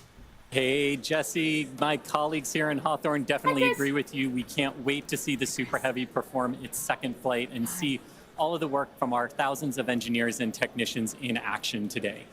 Now, while this reuse milestone is incredibly important for Starship's development, Super Heavy boosters are not the only vehicles that we reuse here at SpaceX. We're big on reuse, and our Dragon fleet is another example of that reuse. And we actually control those Dragon missions from right here in Hawthorne in the mission control room that we talked about a little bit earlier.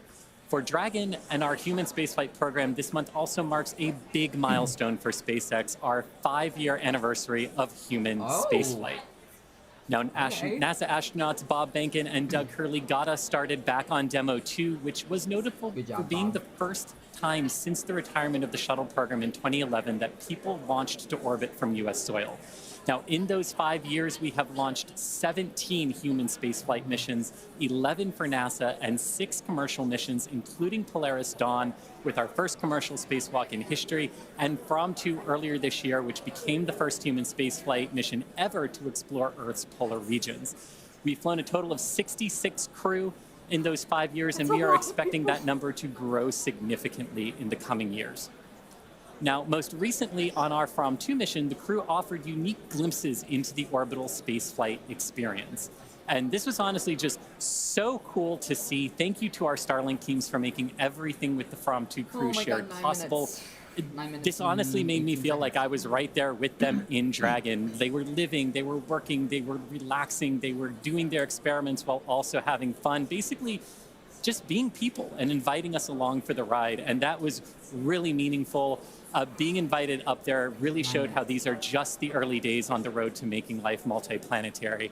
And the vehicle that's going to make all of that happen is Starship. And Dan and Jesse, I don't know about you, but that is definitely a future I have wanted since I was a little kid, and I cannot wait to see us make it a reality. Yeah, right there with you, Chris. It's the fact that we're getting close to that being reality, that the vehicle that's going to go is sitting on the pad right there. Like, that's endlessly exciting. Oh, wait, no. All of that's going to include sending humans, all of the infrastructure for a permanent presence on Mars. And we're looking ahead to sending the very first Starships to Mars as early as next year. Yeah, this will help prove that we can actually get to Mars with a focus on learning as much as possible while demonstrating what will be needed for Mars transit and landing. But before we can make life multiplanetary, we have to build the starships that will make this all possible. That's right, and that's happening right here, Starbase, Texas, the gateway to Mars. This is where we're soon going to be launching up to 25 Starship launches per year from here at Starbase.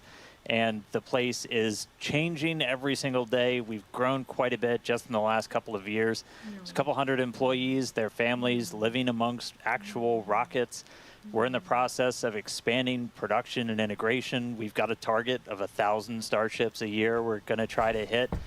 And recently, we did become a city of our own. We're the first city in Cameron County in 30 years. Wow. And that's just going to help us years. scale more quickly, try to build out the best community possible for all the people that are building the future of humanity's place in space. Starbase, pretty easily one of the most inspiring, exciting, unique places to live and work on the planet. As usual, shameless plug, we're always hiring. Come help us build the gateway to Mars. Visit SpaceX.com/careers. You can see all of our openings. And this is my first time in Starbase, and Dan, the Star Factory is a manufacturing engineer's dream. To be able to build a factory like this at such a large scale with such a large scale vehicle is so wild to me. And though I'm just visiting, Chris is hanging out right where I call home base. So let's check back in with Chris in Hawthorne. Thanks, Jesse. Yeah, everything here in Hawthorne is looking good. The crowd is gathered, really excited to watch the hard work of all of their colleagues come to fruition here for Starship on its 9th flight test. Not tracking any issues. We are excited to watch Starship do its thing today, make it halfway around the world, and test a lot of those critical in-space maneuvers and operations that will be vital for the program's continued operation. So, Dan and Jesse, we can't wait for liftoff. Let's have a good flight today. Thanks, Chris. Now, if you're just now joining us, where have you been? But we're glad that you're joining us now. We are at T-minus just under 6 minutes until liftoff of the 9th Starship test flight. So far, the range is looking good. All the airspace and trajectory area that we are going to be launching through is looking good for our test flight today. Weather has been great. It was a little rainy and windy this morning, but it cleared up. It looks beautiful here in Starbase, and propellant loading continues on both stages. All right, yeah, it is continuing. We're a little over 90% full on our booster. We are pretty much full in the main tanks on ship, filling up those header tanks. We're going to continue loading prop for about 2 more minutes. Once we're done with that, you've got just under 11 million pounds of liquid propellant spread across those 2 stages. After we get through all of that prop load, our stage 0 will get ready. The ground systems will go through pushbacks, clearing all of those fluid feed lines back to the propellant farm, getting ready for launch. We did just see they did a flap wiggle check, so the final flap check on the ship. We're doing final alignments of the guidance, navigation, and control system, our thrust vector control, essentially our steering, checkouts of the flight safety system. So everything progressing right now. If we do need to hold, that can come at T-minus 40 seconds. That's a point built into the countdown where we can pause to wait for any final checkouts, pressurizations, anything that we need to complete. We can hold there. We will only hold there if we're tracking an issue. We're not currently tracking anything that will hold us at T-minus 40 seconds. But if you've seen a Starship launch before, they can happen. We can push through them and then launch that day still. Exactly, but when we do pass through T-minus 40 seconds, a number of events will occur in rapid succession.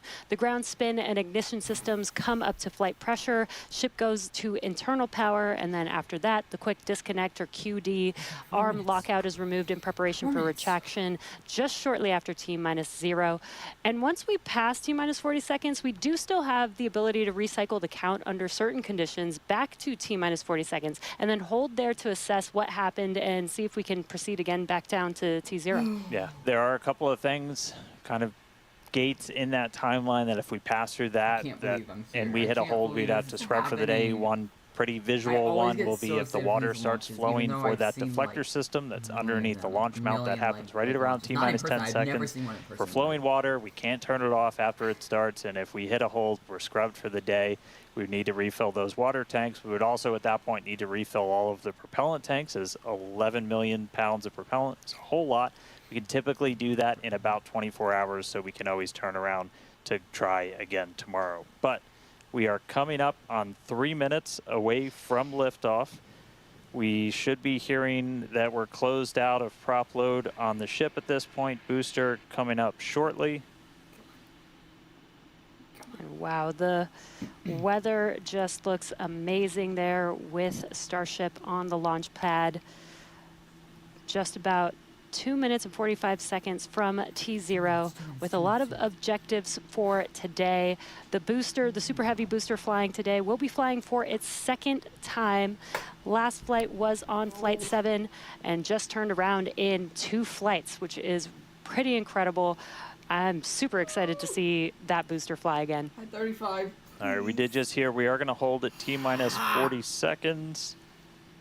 So we'll pass along some more information once we hear that reason. But again, that's not the end of the day. We can hold at T minus 40 seconds for quite a few minutes. We eventually have to start looking at our temperature of all of our propellant on board. That's usually what drives us to, if we've held too long, we have to stand down for the day.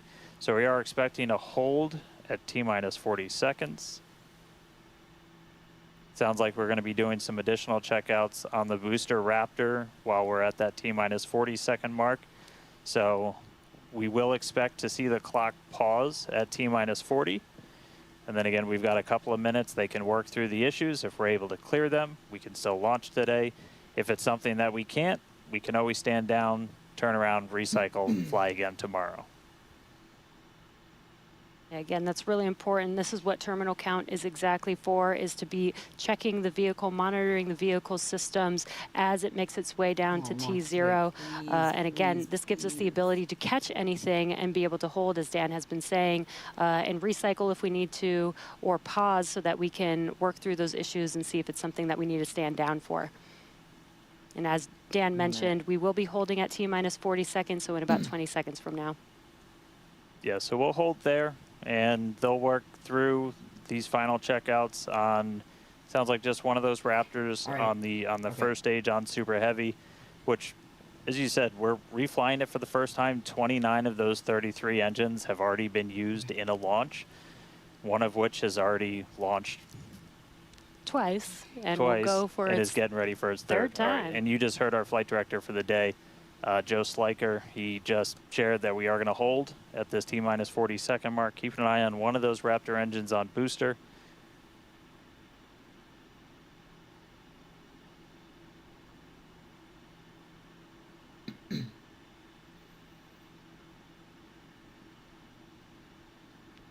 It's like deja vu. Oh my god. This is literally deja vu. This happened exactly last time too. I don't know how. And if you're just now jumping in, we are holding still at T minus 40 seconds. Watching one engine, waiting for temperatures to kind of get to a zone that we want them to on one of the engines on the booster, on the Super Heavy booster, getting ready for its second ever flight. Actually, like, really scary. We'll just continue to hold. Again, we can hang out here for several minutes. We held for a while on the first attempt last time, and then cleared it, and then we triggered a different issue on the ground side. But again, this is exactly what it's for. This gives us the best chances at success. Yes. And the it's clock going. is rolling. It's going. Here we go. All right. Oh my god. Okay. Please T don't minus recycle. 30. Please Let's don't listen in. recycle. Please. Watch that first flight proven Super Heavy. Get ready to take off from Starbase. Okay. All right. Here we go. I'm gonna stand up for this because I know I'm gonna go like insane. Okay. Please don't recycle. Please don't recycle. Please don't scrub. Please don't recycle. Please don't scrub. Please don't do anything. Okay. T-minus. Okay. I'm turning off my camera. Delta 1. Head hold. Oh. Oh, they changed it again, but oh, come on. We did have a hold, At least they did it. and looks like the clock jumped back to T-minus 40 seconds. Darn it. They did change. Oh, they made it so you can see the. All right, so we jumped out. I did not see the deflector go off. Thankfully. So hopefully we were right at around that T-minus 10-second mark. And if we were before that T-minus 10-second mark, we do have the ability to recycle, as we mentioned earlier, back to T-minus 40 seconds. Why? So it looked like this time it was a ground side issue. We're taking a look at this real quick. So again, we're back at T-minus 40. We're gonna hold for a little bit. Something they can fix. They have the window until like 8 o'clock. So We are still not scrubbed for the day. Give them a couple of minutes to work through this. Again, we can hang out at T-minus 40 for several minutes. Eventually, we start looking at your bulk temperatures and all of your propellant on board the vehicle. We're not actively replenishing the propellant on board Super Heavy and Starship, and so you don't have essentially forever to hang out before things start to warm up, and you do want to make sure your temperature's in a really stable range for a healthy startup on Raptor engines. So they're going to work through this issue. We can continue to hold here for a couple of minutes. why did that happen? What's launch without a little extra added excitement?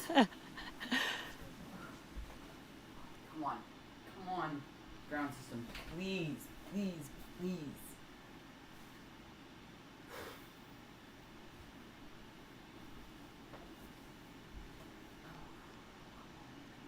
Come on. All right, so cumulatively, we've held for a little over 3 minutes between the two holds. Come on. Again, this is a ground side issue on our tower. The techs are looking through the data right now to see if it's something that we can either work through or if it would cause us to have to stand down. So we're continuing to hang out with them, holding at T-minus 40. Come on. If you're just joining us, we did initially hold at T-minus 40 seconds. We continued the count, but recycled before we got to T-minus 10 seconds. Got before T-minus 10. And so we're back at a hold at T-minus 40 seconds. As long as it does before Waiting for 10, more information. The team is checking out to see if we can continue today. Please tell me we can continue. Please. Please.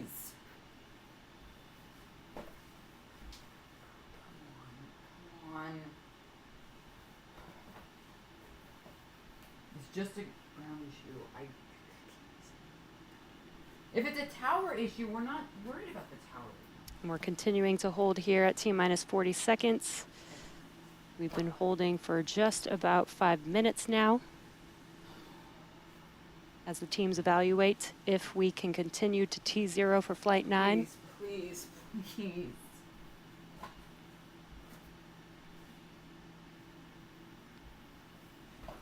All right, so it sounds like we're coming to a resolution. Yes. Resolution, please. I just want to see a liftoff today. Resolution. Coming to resolution. Just implement it quickly.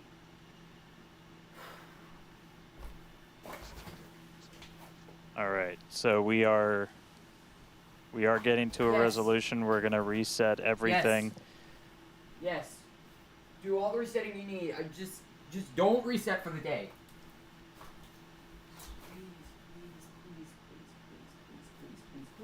Please.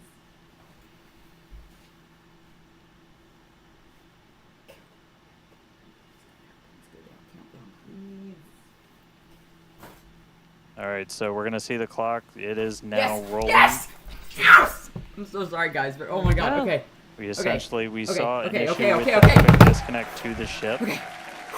There is a chance that automation will kick Shut us out again if we encounter the same Dan, I'm issue. sorry, but shut up. But for now, the clock is rolling. We'll see if we pass around that Okay, T-minus okay. 10 second mark. Okay, we are 15, 14, 13, 12, or 13, 12, 11, 10, 9, 8. I'm deactivating my camera. 7, 5, 4, 3, 2, 1. Yes! I'm so sorry, guys. Oh my god. Okay, we're up! We're up! Alright, we are full. Oh no! Sorry, that is those are thrusters. Those are okay. Booster Raptor, fuel pressure nominal. Okay, we're up, we're flying. Looking over. T plus Booster 40 ship, seconds. avionics It's power, one telemetry hell of a nominal. sight from here. We see it arcing right over top of us. We see 33 out of 33 Raptor engines lit on Super Heavy as it starts to ascend skyward. We're good.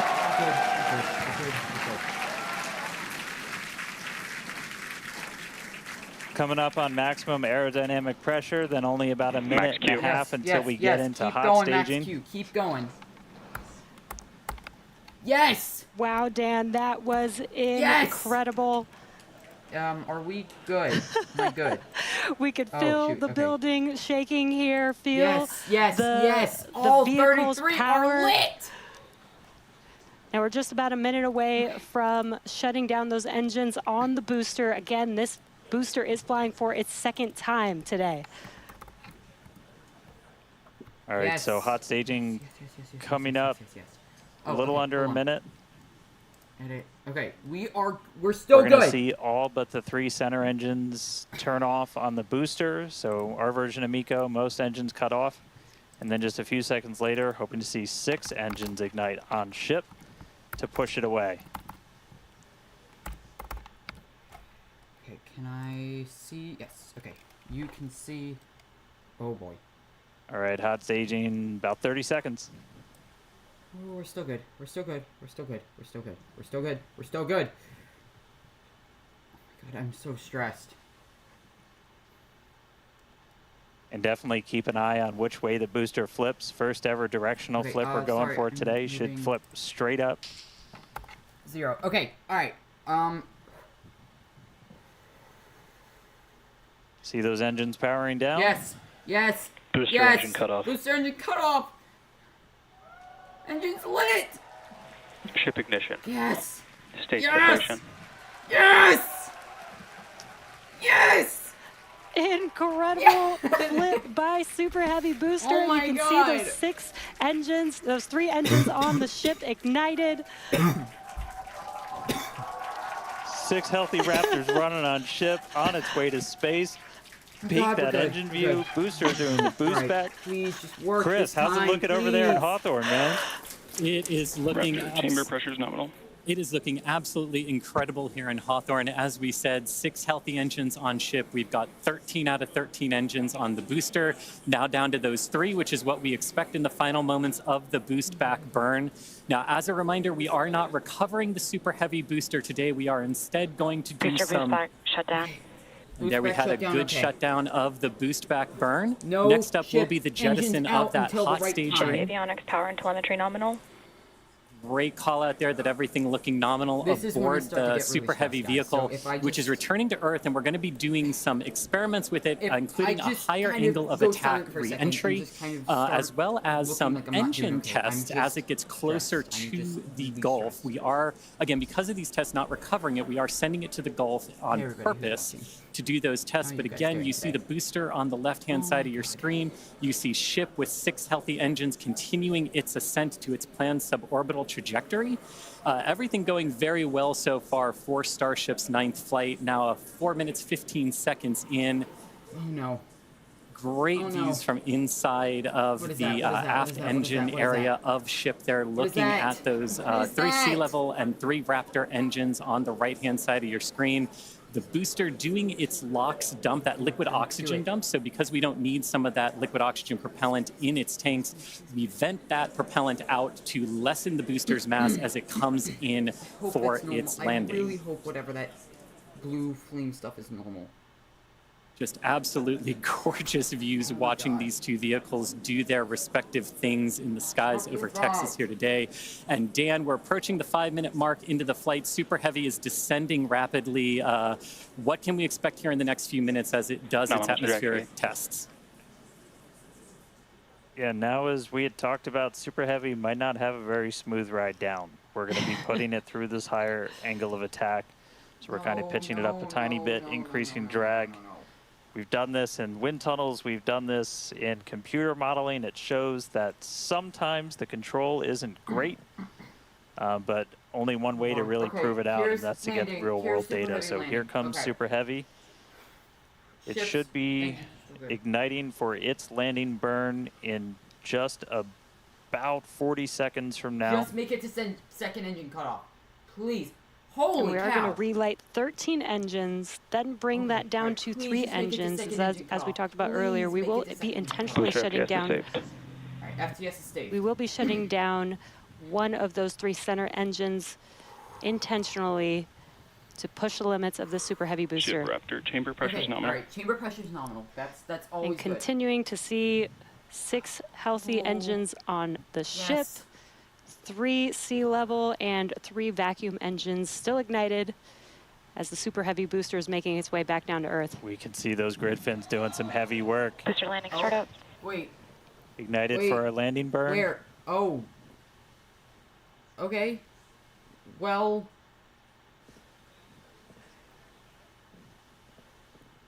It may have ended with that landing burn. Well.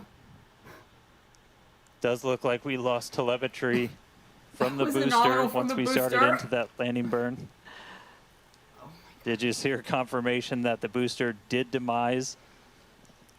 Okay, but that's fine though. So the booster's flight ending before it was able to get through landing burn, but again, we're not bringing that back. We're expecting it to make a hard splashdown in the Gulf. Oh, they show the Earth on the We were getting live data back the entire time through that high angle of attack flight, so that was something that was really vital for us to get during this reuse. Seco? I don't remember the exact First free flight of booster in the books. Everything. All right, I'm not trying to jinx anything. There's about 2 minutes but left. Everything is still going good.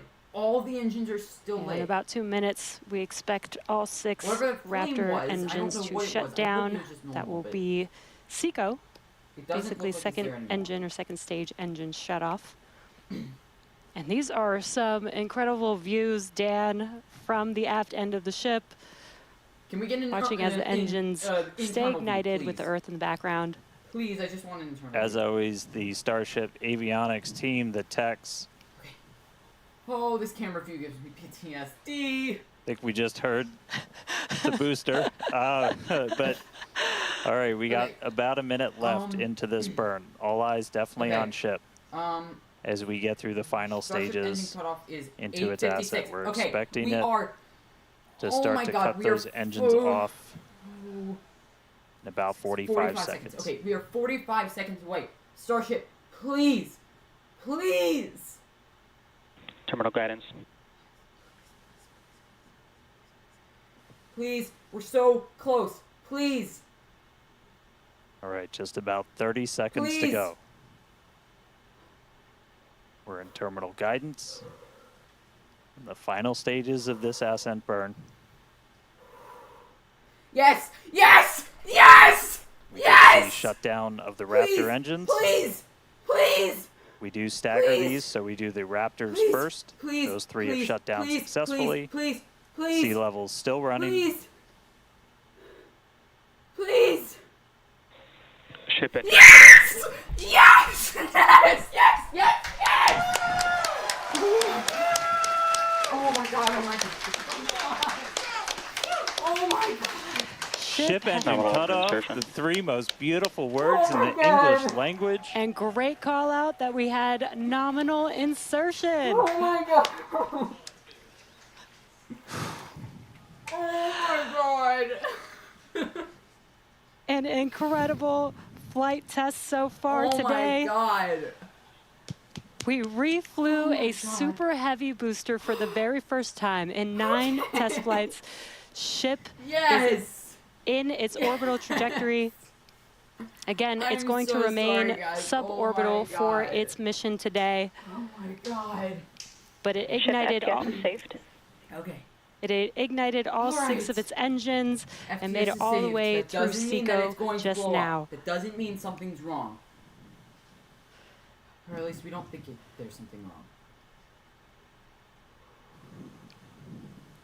Oh boy.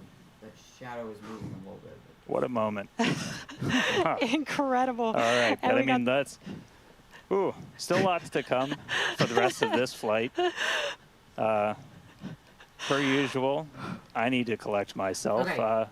Hey, Chris, Could just be doing how's it going over there in Hawthorne, man? How's everybody doing? I think the elation and the excitement and the happiness at what Okay, it we could just just saw be achieved it's just carried flipping through or across something? all of our Yes, sites. yes, because it What wouldn't keep doing an that if incredible it view to wasn't see flipping, I don't Starship think. back orbiting the Earth just under 11 minutes into our mission. Absolutely exciting to see all Oh of my this, God, I'm and so super happy. pumped especially to see all of the team's hard work in action All right. here today. As guaranteed, it has been an exciting evening so far for Starship's 9th test flight. We lifted off a little bit after 6:30 p.m. after a couple of holds that were triggered at the T-minus 40-second mark. Yes, but we yes, were yes, able to okay. clear those, one on the I Raptor, think one that's the on the RCS. tower, and we I were able think to that's lift the off the successfully reaction from control system, I Starbase. think. 33 out of 33 Raptor engines lit on the Super Heavy. doesn't- All it's 6 not in a engines lit on controlled ship, bringing it to flight. its planned suborbital trajectory around Earth. But as Dan said, we've got a lot still coming up in our Or at least flight it sequence. doesn't- it So looks coming like up it at about will T flip. plus 18 minutes, 26 seconds, we'll have the first deployment of simulated Starlink satellites Hopefully. planned from Starship. That will be followed at about T plus 37 just be minutes and another flight 49 briefcase, seconds by the relight which of a is what I single predicted Raptor last sea level time, engine in was that space. it This is may going to help just us kind of gather not data on our like ability make to it do a after deorbit burn ship for and cut off, future but it may Starship not missions that will do go exactly orbital. what it's And then, of course, one of the biggest tests yet to come is the new heat Yes, shield yes, if we can modifications make it to to reentry, Starship. I'm gonna be And so that'll happy. start with reentry into Earth's atmosphere at about the T plus 45 minute told mark, you which should guys, take we about could make 16, it. 18 minutes to complete.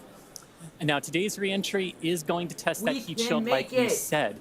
We Specifically, made how it past Starship will SECO. hold up to Okay. 100 missing heat shield tiles So all on that its thermal work protection system. wasn't Now, for nothing. we purposely took those 100 tiles off over very critical areas Okay. of the vehicle to be able to safely test on a flight like this suborbital trajectory into the Heart Indian rate Ocean has lowered what a might bit. happen on an operational flight has lowered. in those I am- areas if we were to lose the primary heat shield Ooh, tile of okay, so Starship. when was very deployment? critical test Deployment coming was up. 18 And then yes, after it was that, we'll 18 have the seconds. final descent where we will again be pushing Starship what to cam is its that? limits. Oh, is we that the definitely FTS pushed the cam? I booster think to that's its the limits FTS today to gather data, and we're going to be doing the exact same thing Okay. on that ship, seeing how the ship handles various flight conditions that we will need it to fly in as we look to one day soon bring ships back to Starbase But once for it catch once it and gets reuse. into the atmosphere, it Now, should.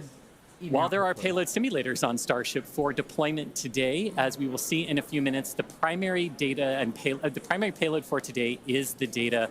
And today, just like with Starship's previous test flights, that data is coming to us courtesy of our Starlink network. In fact, it is from Okay, I'm Starlink that you are so sorry seeing for these screaming, wonderful views guys. of ship I'm in really space sorry, right but now. I'm just really happy. So, and I can't wait to see Starlink really provide those epic views and that data transmission Yes, during reentry, powered by which is Starlink. You very, guys can't very see it, but critical my to getting terrible that data during reentry. So, Yeah, powered by Starlink. Dan and Jesse, it's been an exciting day It has so been a very far. exciting There's day. more to come as we get ready for okay. It Starship's didn't first ever payload deploy. go What can up we this expect time. next year in the next few minutes?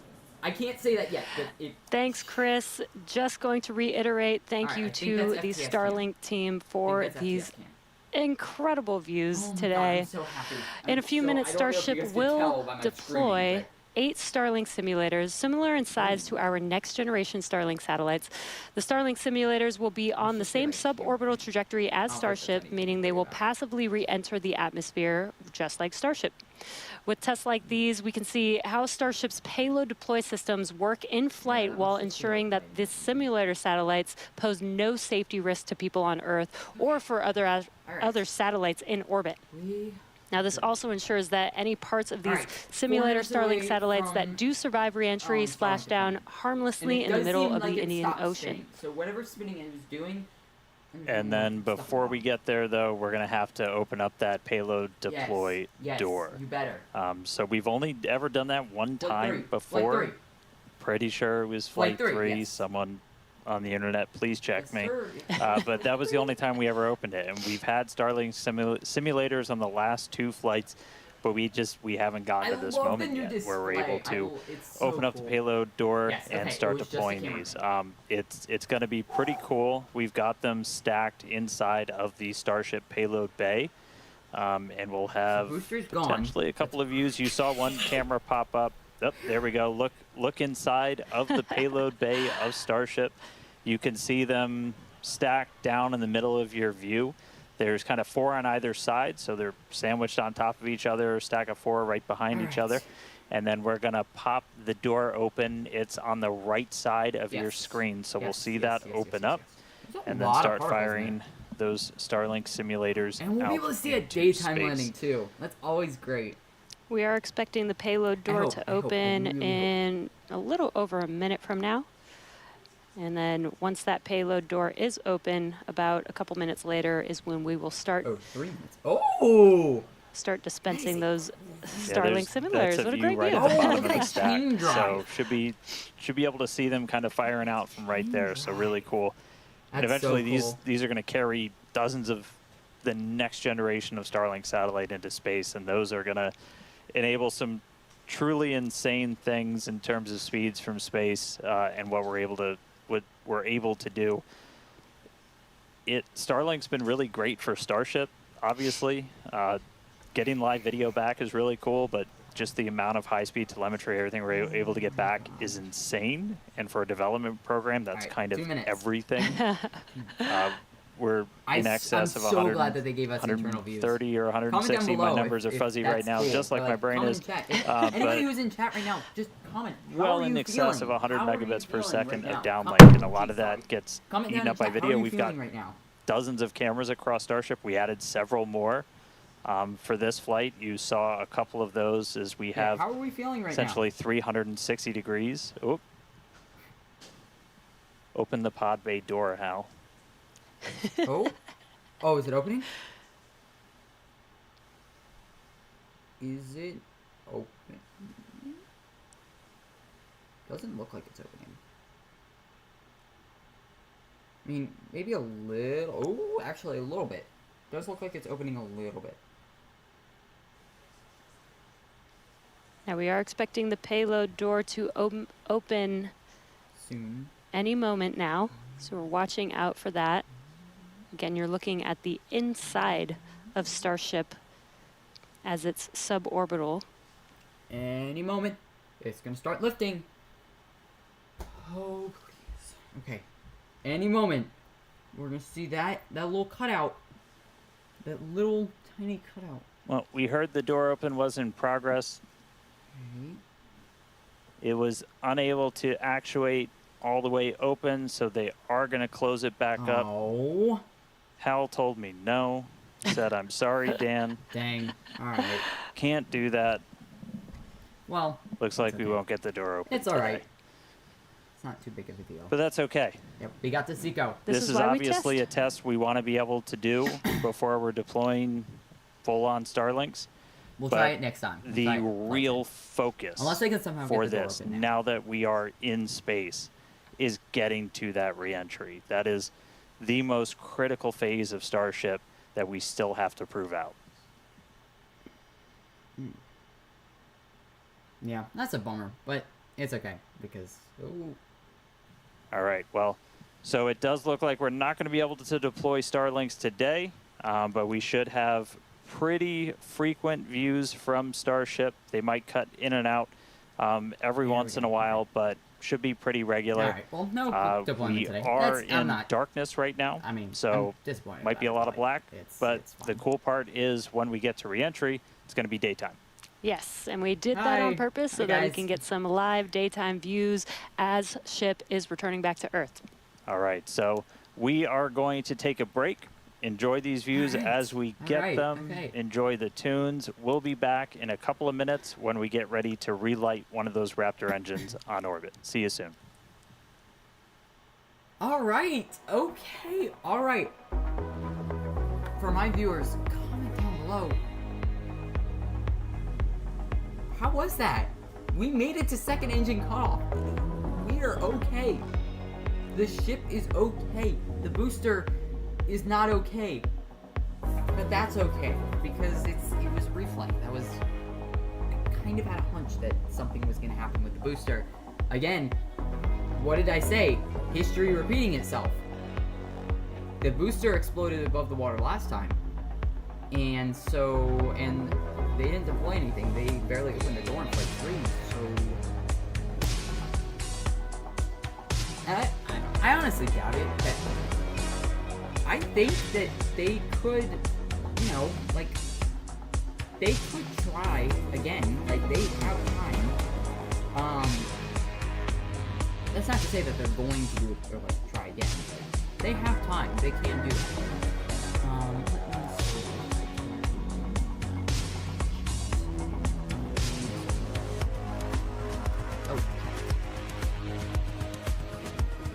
Oh. Okay. All right. So I have chat open. So time.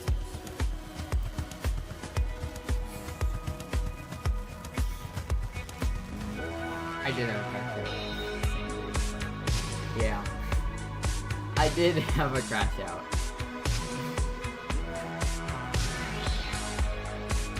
Well, we made it, so, if whoever's still watching, comment down below saying you're still here and you're still with me.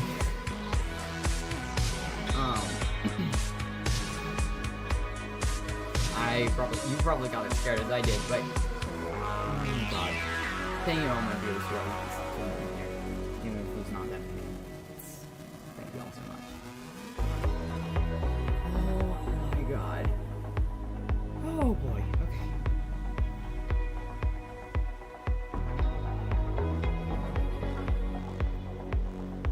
Alright, ship still looks good. I'm looking at the display there. It still looks good. Alright, when was the relay? Was it, what was it, 30?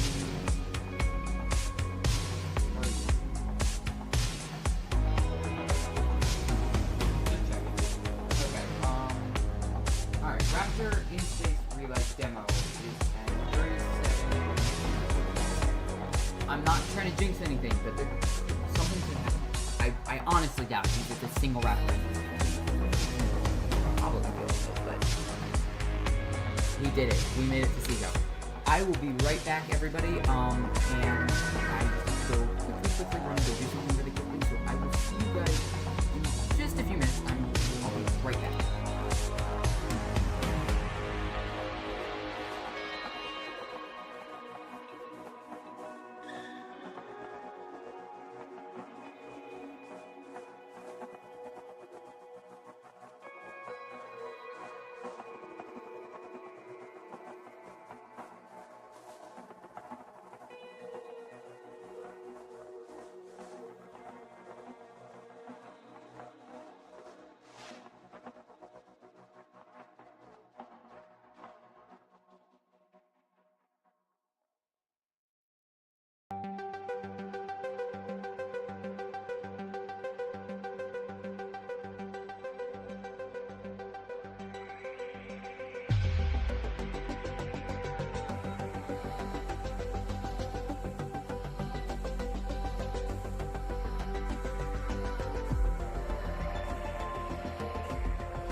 Hi, I'm back.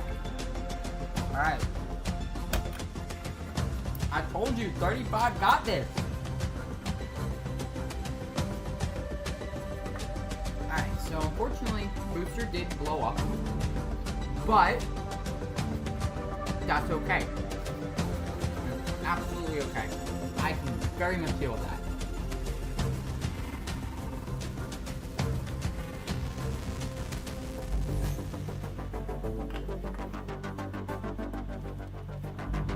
I don't think I wouldn't have been able to deal with the emotional distress if this thing blew up again. Like, if it blows up now, that's fine. Like, I'm happy because it made it to 600. It does seem like it's flipping for the relight. Because if you look at the demographic, it's flipping, so...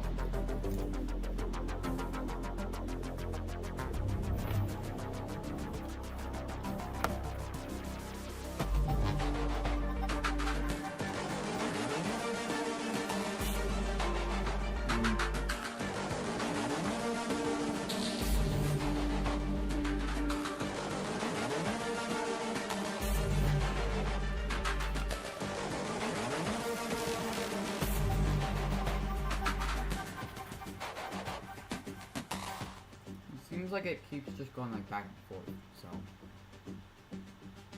I don't know, we'll see. We got 10 minutes until that relight, so we got time.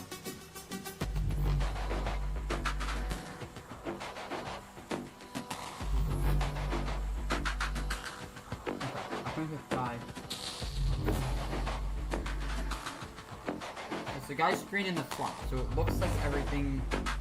Looks like he was just like switching tabs or something.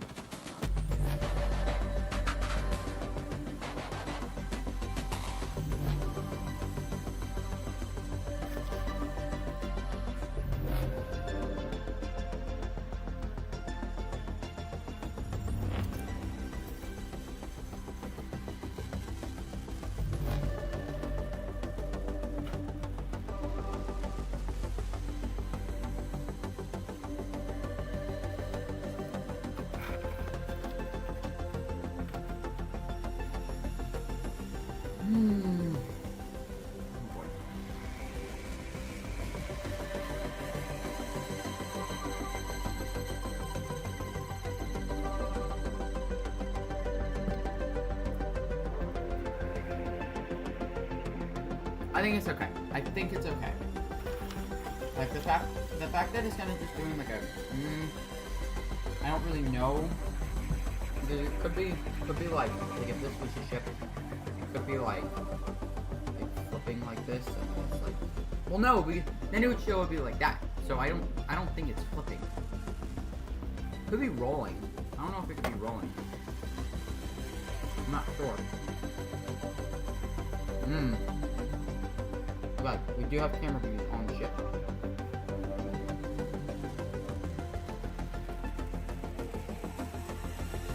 Sorry, we did have camera views on the ship.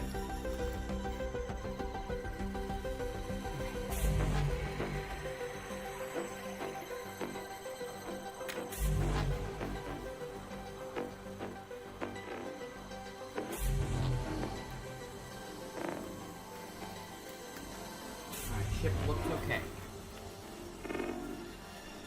Let me make sure it's 37 again, just to make sure that, because I do have to go do something else really quickly. Just to make sure. Yeah, 37. Okay. I will be right back, and I will see you. I will pay attention.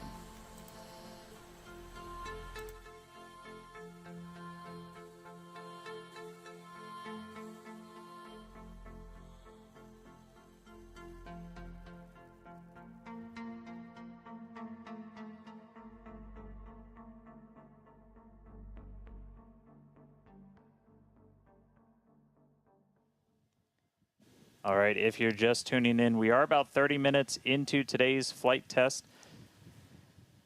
And the ship is on its suborbital trajectory. As you can see in some of the views and from some of the telemetry, we are in a little bit of a spin. We did spring a leak in some of the fuel tank systems inside of Starship, which A lot of those are used for your attitude control.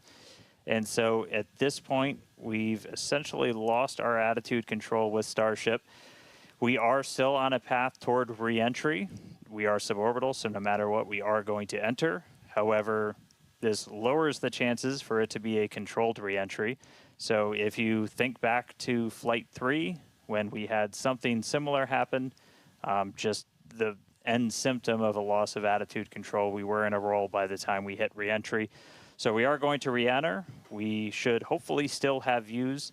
The Starlink satellites are pretty robust to still maintaining contact. We've got 4 of those terminals on the vehicle, and they're pretty robust to maintaining contact even when we are in a spin, essentially. So we should hopefully continue to keep live views. It's going to still be dark until we get a little bit closer to entry, as we are a little bit, we're coming up on Africa. I believe we do swing just to the south of that continent. And by the time we start heading out over the Indian Ocean, we'll start heading into a sunrise. So, not looking great with a lot of our on-orbit objectives for today, where we were hoping to do the PES deploy and relight an engine, and then really importantly, get into that controlled entry to really put the heat shield through the ringer. Nonetheless, Starship marching forward towards that reentry over the Indian Ocean. So we'll continue to hang with it and give you any updates as things continue to change.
All right, so 36 minutes, 15 seconds into today's flight tests. You're seeing some flat movement here on the ship. If you've been following along, we have essentially lost attitude control on the ship at this point. It is suborbital, so it's still headed to the exact same trajectory as before. We were not able to get that payload door open and deploy those nose cones. We've been dealing with some leaks on the ship. This is also what led to that loss of attitude control. So at this point, we are kind of in a spin, and we are also going to be skipping that Raptor relight. If you've followed through the history of Starship, something similar happened, different cause, but same symptom back on Flight 3, where we weren't able to maintain attitude control in orbit. And so we're going to skip the relight of that Raptor engine while we're in space. We are going to still proceed with entry, but as we are not able to control the attitude of the ship, as we get into entry, it will enter in whatever orientation it is in at the time, which does not bode well for the ship's heat shield, as we're not going to be essentially aligned the way that we want to do for reentry. So it is definitely coming down. It is definitely heading to the Indian Ocean, but our chances of making it all the way down are pretty slim. So we'll still get as much data as we can. We're still getting live telemetry, live views from Starlink the entire time, and we'll continue to stick with ship as it continues on. We are about 10 minutes away or so until we start getting into entry, and the light will start to pick up as we cross the Indian Ocean, and we'll start to see a little bit more daylight, and we'll, as always, as long as we maintain that comm link, get some plasma on the way in and start to bring the Starship back through the Earth's atmosphere. So that coming up in about 10 minutes or so. So we'll check back in with everybody in a little bit.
All right, so we are 42 minutes and change into today's flight test. You're seeing the light show start as Starship is getting closer to its reentry. If you're just tuning in, we were able to successfully make it to orbit, run into a couple of issues as we've coasted to our entry point over the Indian Ocean. At this point, we had lost attitude control of the ship and entered into a spin.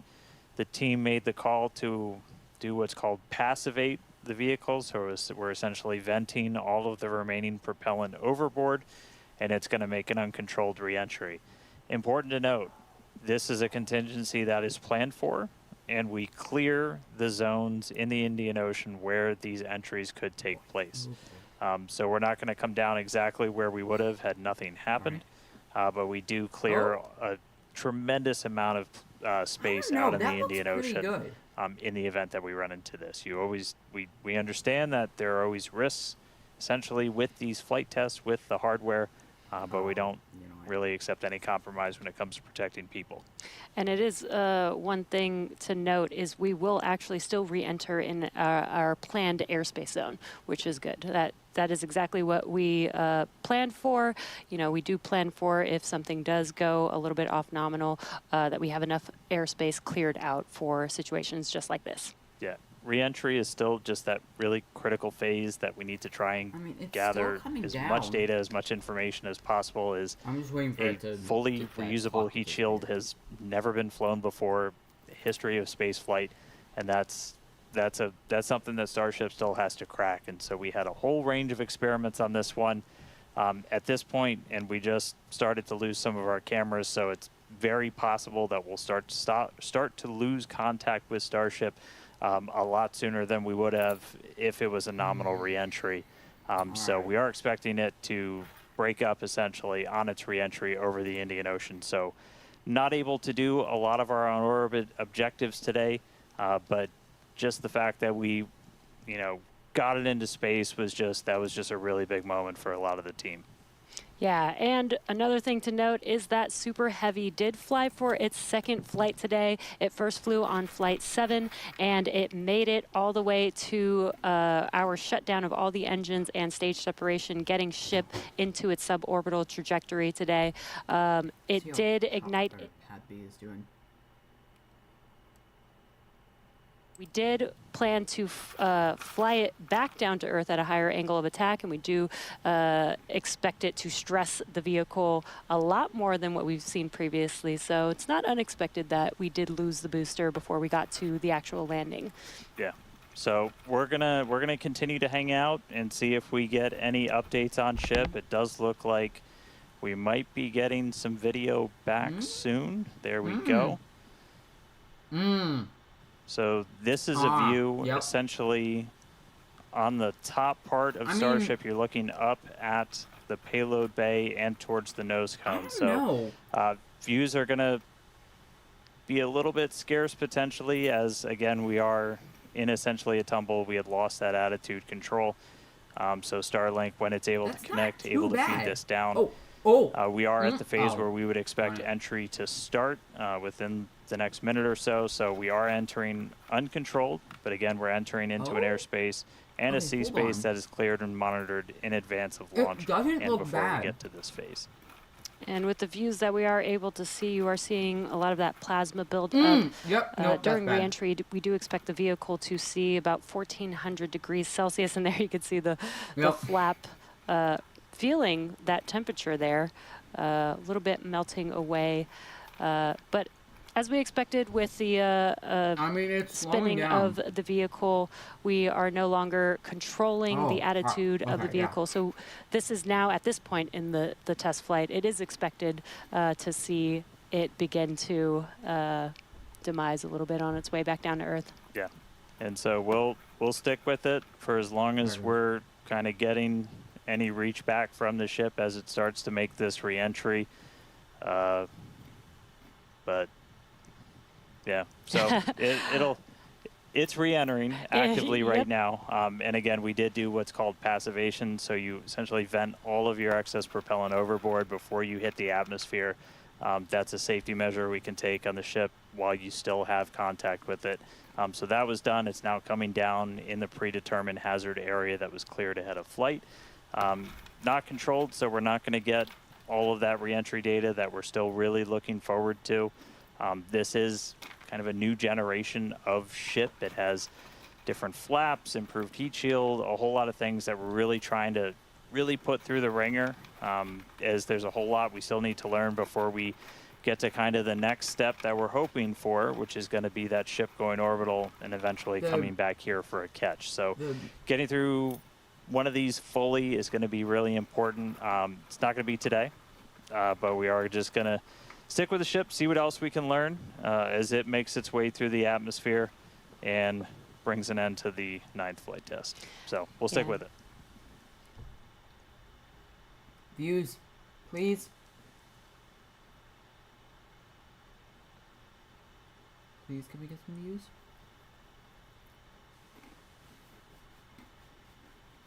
If you have any.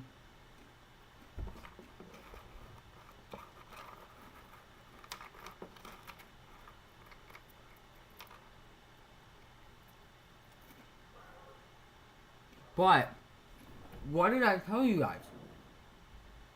History is repeating itself. It made it to second engine cutoff. The booster got destroyed. The ship got destroyed. And, well, yeah.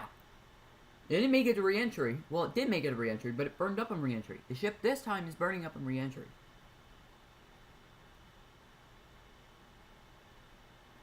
Didn't do... Oh. If you're just now joining us, we did have an on-time liftoff from Starbase, Texas at 6:30 p.m. Central Time of the Flight 9 vehicle. We did have some incredibly stressing objectives today. The Super Heavy booster flew for its second flight. It first flew on Flight 9 and made its way to take ship all the way up to stage separation, doing its second flight ever, which is pretty incredible. We did lose the booster on the way back down, as we did fly it back down at a higher angle of attack. So as expected, we did have it demise on the way back down. Yeah, we were able to get all the way to that landing burn, though. So we made it through that higher angle of attack. So a lot of great data that's going to help us improve those future booster flights. Yeah, we did do the directional flip, and it worked. Yep. It was actually Flipped a great right view direction. that we saw. And then ship continued, 6 healthy Raptor engines in the beginning of its flight, making it all the way to SECO and coasting for quite a while. We made it to the expected time that we would open up the payload door. Unfortunately, the door did not open as we expected it to, so we did not deploy the 8 Starlink satellites. Which is a bummer.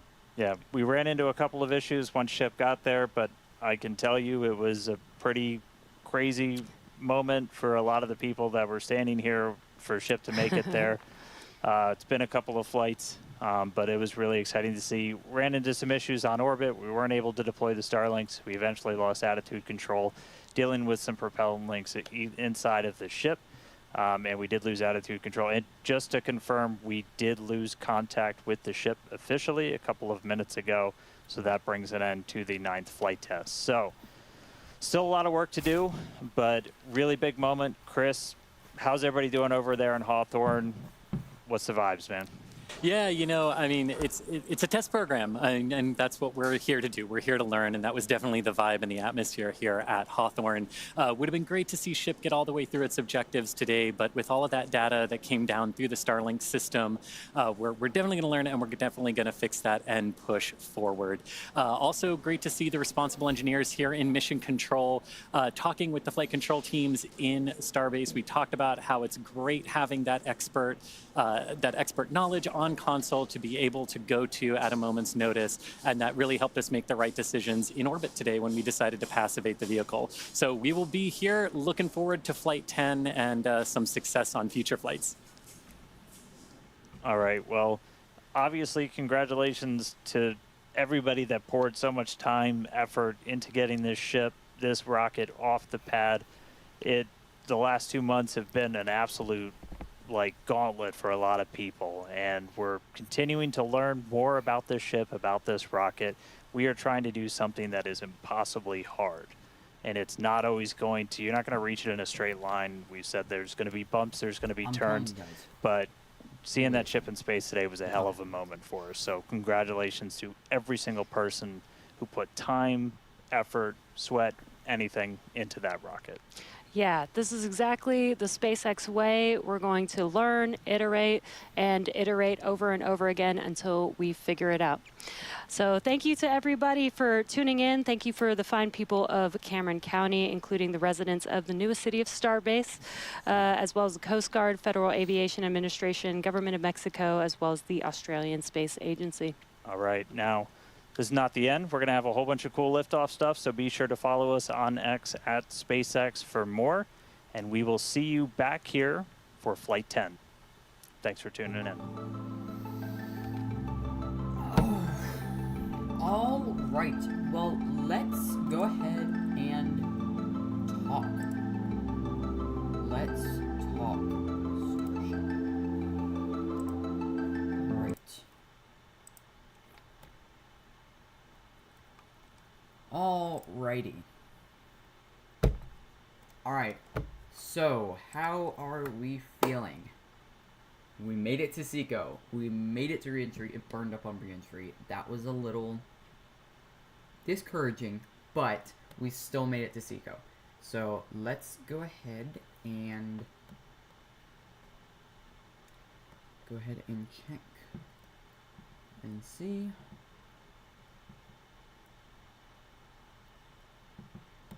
Alright. Well, that was a very, very, in my humble opinion, that was a very good flight. Not amazing, not perfect, but it was very good. But here's the thing. What did I tell y'all? What did I tell you guys? History is repeating itself. I told you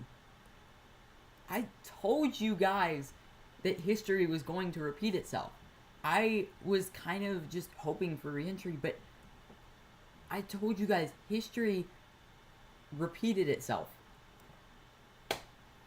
Like, it happened. Like, I stressed this so much. So much. I stressed this. And told you guys, like, I have a feeling, or I have a hunch that it's not gonna go quite as we all expected, and something's gonna happen. And what happened? Like, it didn't, not to say that it just didn't work at all, but, like, it didn't quite work as expected. And what happened, that's what I'm gonna say. What happened during Flight 3? Like, it lifted off. Oh, okay, hold on.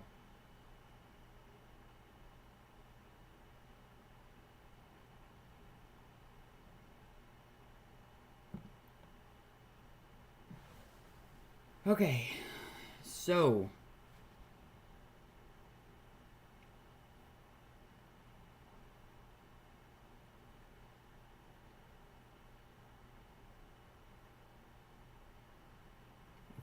they just posted, as if the flight test was not exciting enough, Starship experienced a rapid unscheduled disassembly. Teams will continue to review data and work towards our next flight test. With a test like this, success comes from what we learn in today's test will help us improve Starship's reliability as SpaceX seeks to make life multiplanetary. Now is the big moment, the big day, the big shebang. We want that talk from Elon. I don't know about you guys, but I have been waiting for that talk for like a few hours. Like, I have been waiting and waiting and waiting for this talk. And I need him to come back. I need him to tell us what is going on. Elon posted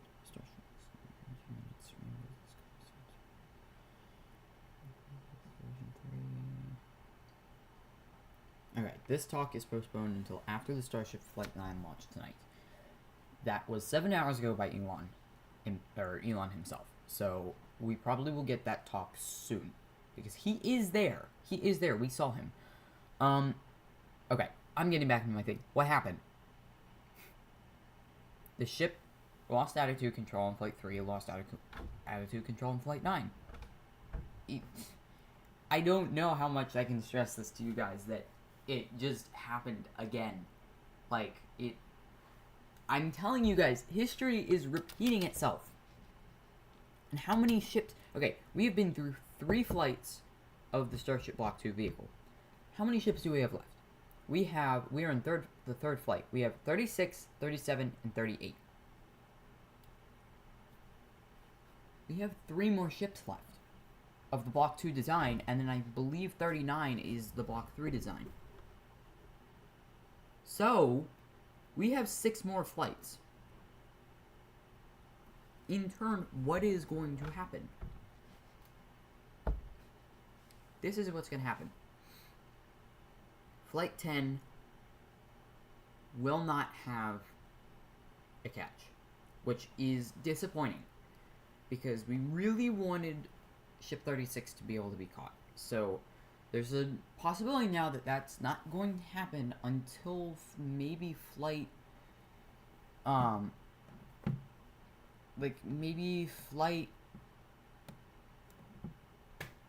don't know. We're probably not going to get a catch till flight 11 or 12. At this point, honestly. Like, we still need a splashdown. I think next time, I hope, because I want to see another booster catch, I hope that they use Booster 16. I kind of don't want them to reuse Booster 15 yet. Considering the fact of what they did, I think they need to work on the booster a little bit longer than what they did. I understand what they tried to do. I just think they need to work on it a little bit longer. Clearly, working on it longer is working. So, the equivalent of Flight 4 will be Flight 10. My prediction, I'm putting in my predictions now. I'm going to put in predictions tomorrow. I'm going to have a whole big video on this tomorrow. I believe that Flight 4 of the Block 2 vehicle is going to happen the exact same way Flight 4 happened with normal Starship. I think attitude control is going to be great. I think it's going to make it past SECO.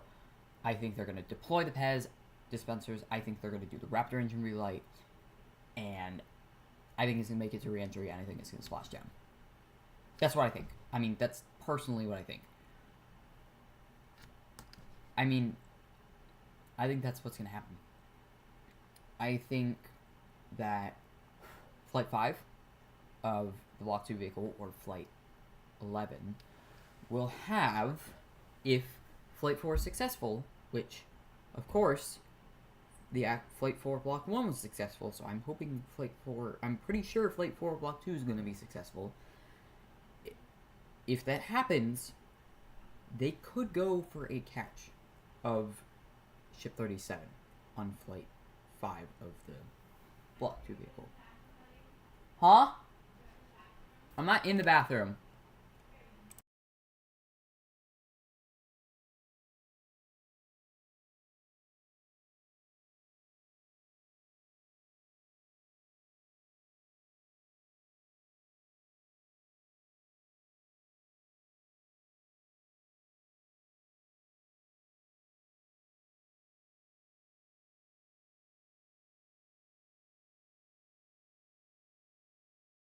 Sorry about that.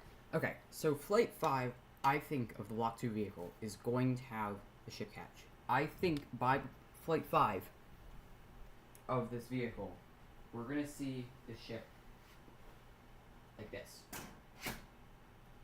I think it's going to happen. I think we're going to see that ship right there. Right there. There is a very good possibility that by Flight 11, it's gonna be launching from there anyway. It's gonna be launching from the from Tower B. So yeah, I think Flight 5 is gonna go good. I think Flight 6 is gonna go good. And not to jinx it for Block 3, but I have a slight hunch that for flight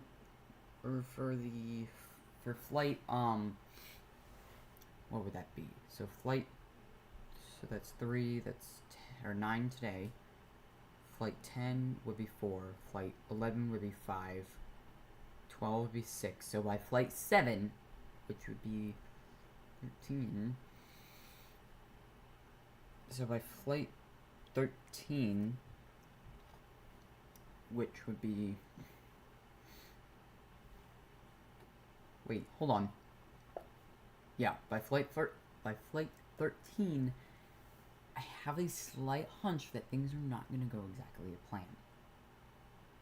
Because it would be kind of interesting if it happened again. If when Block 3 comes online, of Starship, mind you, when Block 3 comes online, that wouldn't be too great if it happened again for Block 3, but yeah. So, thank you all so much for watching. I love all of my viewers. I love you guys so much. Thank you all for joining in.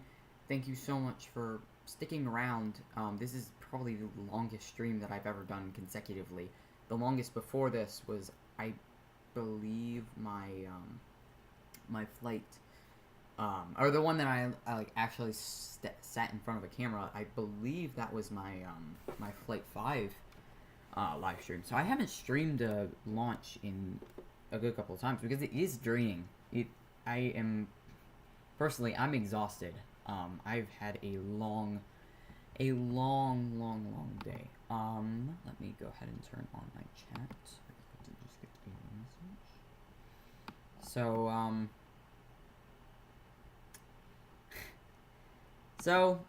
Yeah.